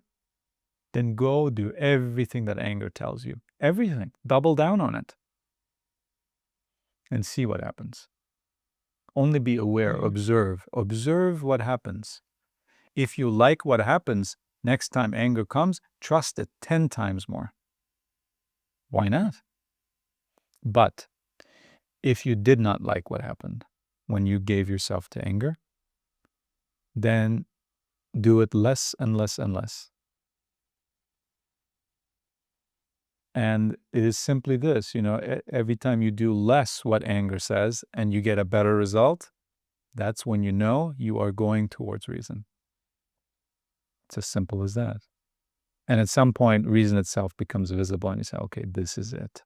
And this is what I'm going to fully commit myself to, because the process of going the opposite way has shown me all the things that I don't want. And so it's that's a process. the place I want to be. Yeah. Well, but you already are. You are I'm getting. Yeah. But you are the awareness. You are the awareness. True, You are not right. your emotions. So everything that is conducive to awareness, to that which you are, is already yours. Right? So what we work on here are just false beliefs. We're not working on ourselves, our true self becoming better or worse. We cannot do that. I cannot make yourself be better or worse, and you cannot do that for me. What we can do is exchange insights for those false beliefs that we all have to fall away, so that our vision is less obstructed or even not at all obstructed. And so when we say, I am never at peace, it is not you who's never at peace, but it is your vision that is obscured, your vision of peace that is obscured. Obscured by what? False belief. That false belief is, I need to be angry about this. For example, one of the many false beliefs. I need to be angry about this. Why do you need to be angry about this? Well, anger gives me motivation. I mean, this thing that angers me clearly is wrong objectively. Everyone says so. And so I see that anger gives me the fire, it burns, and it makes me want to do things. And so anger is good because it gives me motivation. This is what I hear a lot from so many people. And then I ask, can reason not do that? Can reason not give you motivation? Does reason not know what is right and wrong and what needs to be done? And then they say, oh, yeah, I guess it could. And so this is why we say every single thing that you can do with anger, you can do without anger. But no one ever told us that. No one ever told us that. And so naturally, we didn't know, and we believed the one thing that we were told, and that everyone's been telling us. Who are we to know better, right? And so we never considered this. But this awareness that you are, which is to the core of reason, as soon as it hears this, well, can't you do that with reason as well? Name one thing that you can do with anger that you cannot do without anger. I've asked this to hundreds of people. I have yet to receive a response. Or rather a response other than, well, nothing. But no one's ever asked us this. No one's ever asked us this. And so this is why we come here, to be asked this, among other things, right? And to be challenged. Yeah. This is not a place for people who get offended, because this is offensive. This anger that we've given ourselves to for so long, most of our lives, if not all of our lives, that all of a sudden is the worst guide, and I've been doing this wrong my whole life. That is so offensive. But to the person who has committed themselves to truth, to finally being at peace, will not be offended by this. So this is the biggest so-called achievement one can already have, is to drop the offense. And so you even asking, what is reason? I want to get away from all the things that have been so destructive in my life, and I can see they're inside of me. It's not other people doing this to me, it's inside of me. So who else than me to take them out or to do something about this? You doing that already is pure reason. Because emotion would just say, well, this is just how it is. This is life. Life is suffering. No, so many people say life is suffering. This is what it is. What it is. That's just life. I mean, but this is so irrational. This is so unreasonable, because if we say, what do you mean? How do you know that? I would say, well, I don't know, but that's what people said. Is that a reasonable argument? No, it's not. But behind most such arguments is that. Well, that's what everyone says, isn't it? Or, well, if it wasn't like that, then, Adam wouldn't have been banished from the garden. You hear stuff like that, right? And it's like, but give me a reason. Give me, again, I don't want to say reason is logic, but often it is logic. That is not logical. You might be religious, you might be a Christian and fully believe that. It's absolutely fine, but give me something on top of that too. Give me something for the mind too. If it's truth, it will make sense intuitively as well as reasonably, right? Logically. Mm-hmm. And that's why everything we say here, if it doesn't make sense reasonably, I want to know about it, and so we can talk about it. But this is essentially, everything we say here is based on reason. This is why Epictetus is going on and on about reason. And it's true, reason is the only thing that can examine everything as well as itself, because like he also says, I think in that very passage, he says, for example, grammar. Grammar will tell you what words to use, how to spell them, and how to write them. And this is necessary for you to write a letter to your friend. But grammar is not going to tell you if you should write a letter to your friend, if this is the right thing for you to do right now. But reason will tell you that. Reason will tell you what is grammatically correct, as well as if this is the right thing to do, as well as if your intention in doing so is correct, as well as, everything. And so that's why he says that about reason, and it's true. And you could say the same thing about philosophy. Philosophy is the only study that can study everything as well as itself, right? And so why? Because philosophy is based on reason. So it's really all the same. And of course, it is based on reason because awareness is of the nature of reason. And here we come back to the true self. See, everything connects, right? Our activity of philosophy, our reasoning ability, as well as our true self at the core of everything, all is connected in that sense. But emotion is not of the nature of awareness, for example. And again, emotion is not an enemy. Emotion does not need to be suppressed, cannot be suppressed, and need not be suppressed. It only needs to be known what it is. What is this? if I take emotion as my guide, what happens? Is that effective or ineffective? Is it productive or destructive? That's what reason can tell you. But again, you don't need emotion for reason. Just the very fact that reason can deliberate on emotion means that it does not need emotion, meaning you don't need emotion, meaning your guide, if your guide does not need emotion, you don't need emotion. So give yourself to the guide that is not offended by others. Give yourself to the guide that does not need others' permission or approval or to be highly regarded or whatever. Reason doesn't need any of these things. Emotion needs all of these things. Emotion needs to feel good. Emotion needs to feel important. Emotion needs to be celebrated. Emotion needs to be acknowledged and praised and all these things, doesn't it? And emotion is expectation, and expectation is disappointment. So we're seeing the two different sides. Again, this is not the enemy camp and this is the friendly camp. It's just a discernment of what is conducive to awareness, which is my nature, and what is not conducive to awareness, which is my nature. So why would I let something in that is not of my nature? So now we're sort of approaching, right? What is reason? Why should we give ourselves to it? Why should we adopt it as a guide? Not as a master, but as a guide. And why judgment is of emotion and why discernment is of reason and how it does that. So we're now approaching these things, right?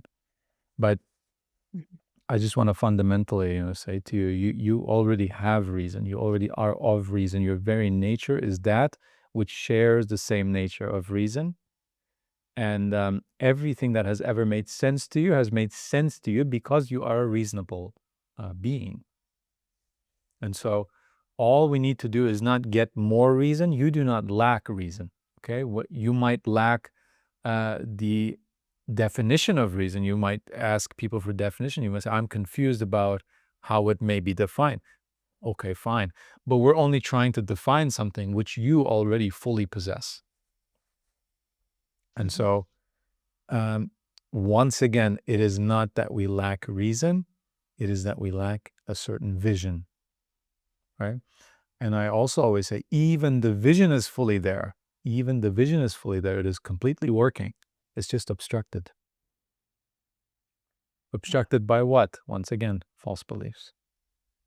And the false beliefs are detected and let go of with the guide of reason, which you already have, etc., etc. I mean, this is all a circle, right?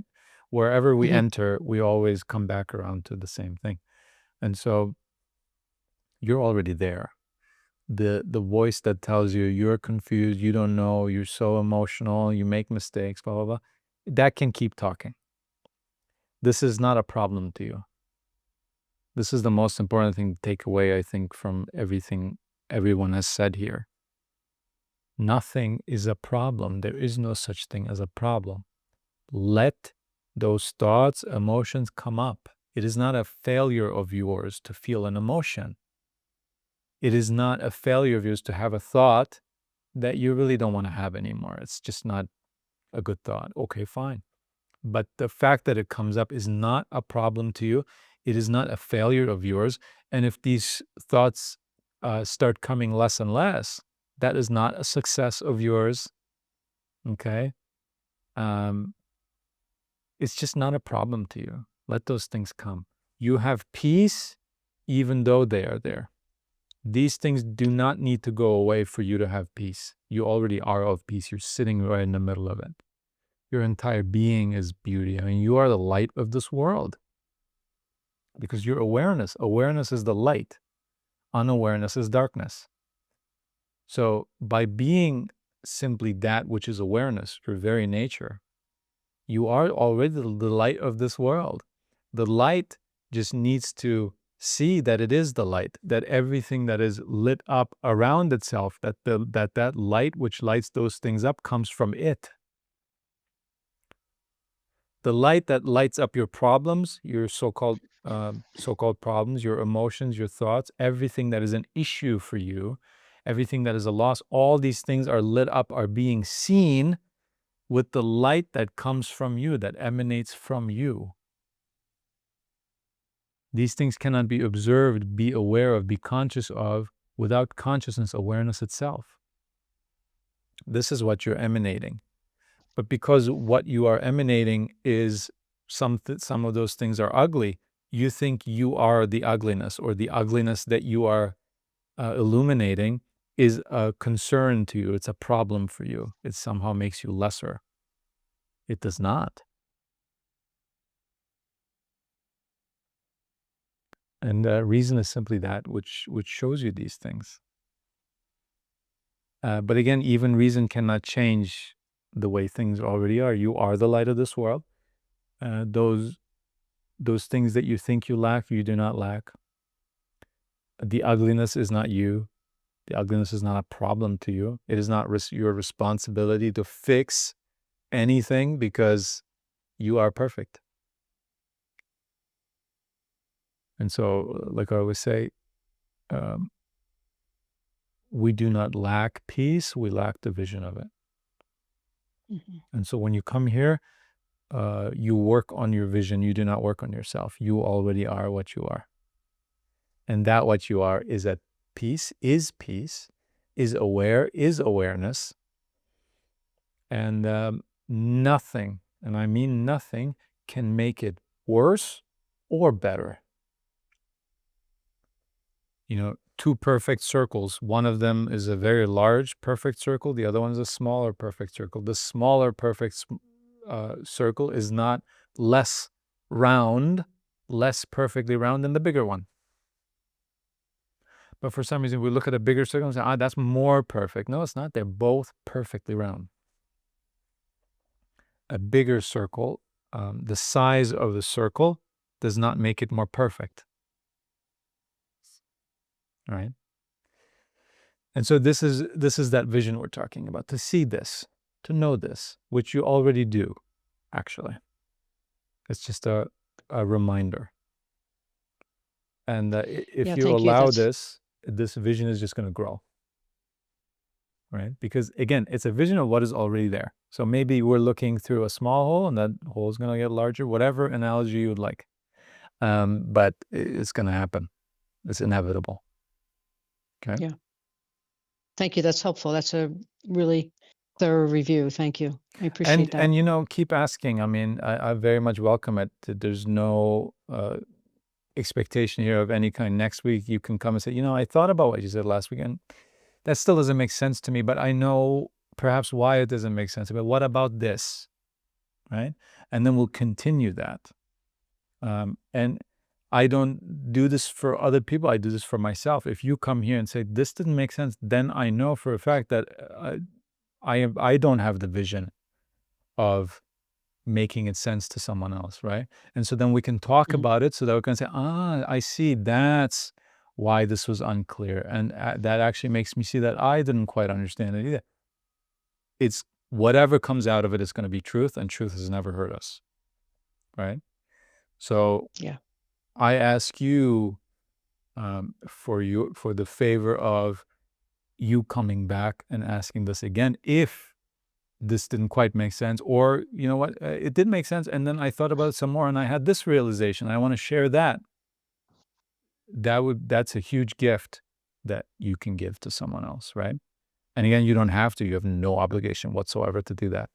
But if you ever feel at all compelled to, I just want you to know that you are very much welcome to do so. Okay? But no expectation, of course. Thank you so much. Yeah. Thank you so much. Thank you. Yeah. Great. And thank you. I will move you back to the audience with great gratitude. Thank you very much. That's a very important question. What is even reason? Right? And we should be able to talk about it in general terms and somewhat objectively also. But at the end of the day, just like those concepts of truth, justice, love, we need to have a personal connection, our own direct connection to these things. And we need to define them for ourselves, not in senseless terms or in very verbose terms, but just in a way where we can say, I can see it. I can see it and I feel it and it feels right and it works for me. It shows up in my experience. I can see beauty now. I can see truth more now. It just works for me. Okay. So in that way.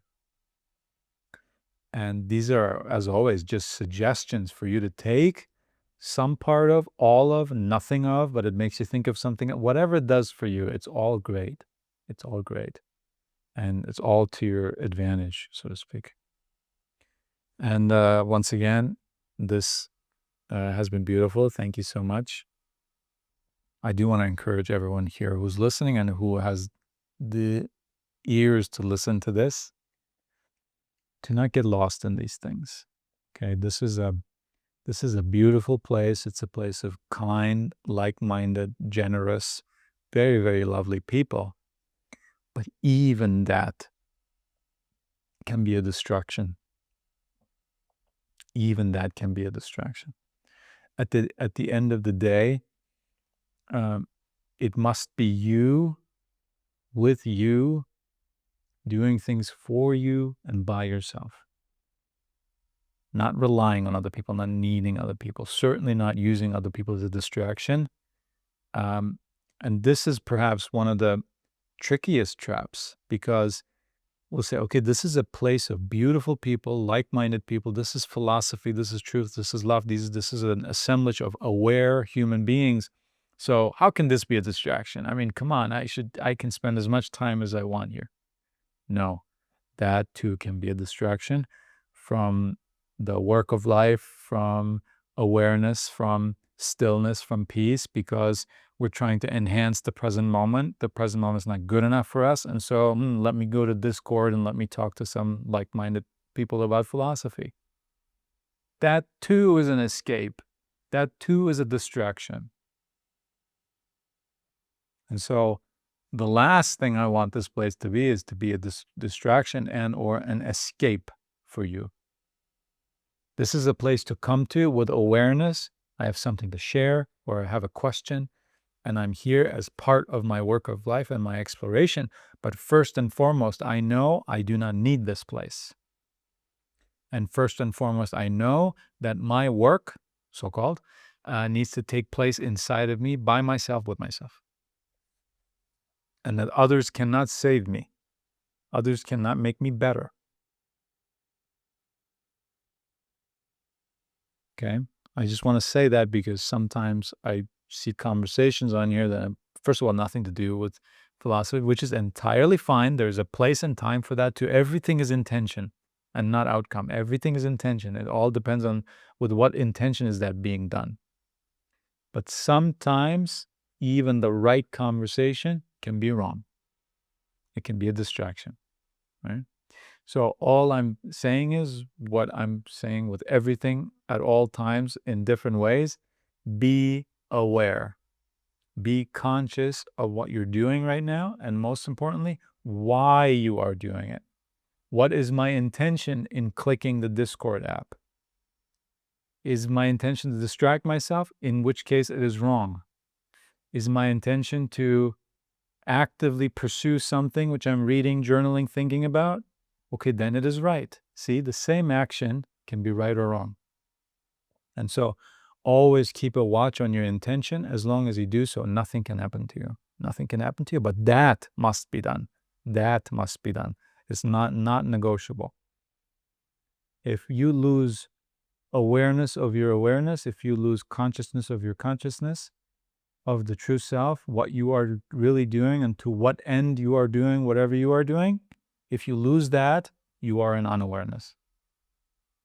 And that's okay. You can always come back, and you do always come back. Right? So that too is okay. That too is not an enemy. That too is not, oh no, I've slipped into unawareness again. I've failed. No, you haven't failed. It's not a failure. And to be aware is not a success. But of course, since our nature is that of awareness, we don't want to spend any time in unawareness. As little as possible. Right? So the last thing I want this place to be is another way of becoming or continuing to be unaware. That's not the point. That defeats the purpose, as they say. And so keep a watch on yourself, right? And we're always ready here to, if you'd like, to remind you that you are being unaware right now. But again, don't rely on that as well. This is all just a gaining of a vision.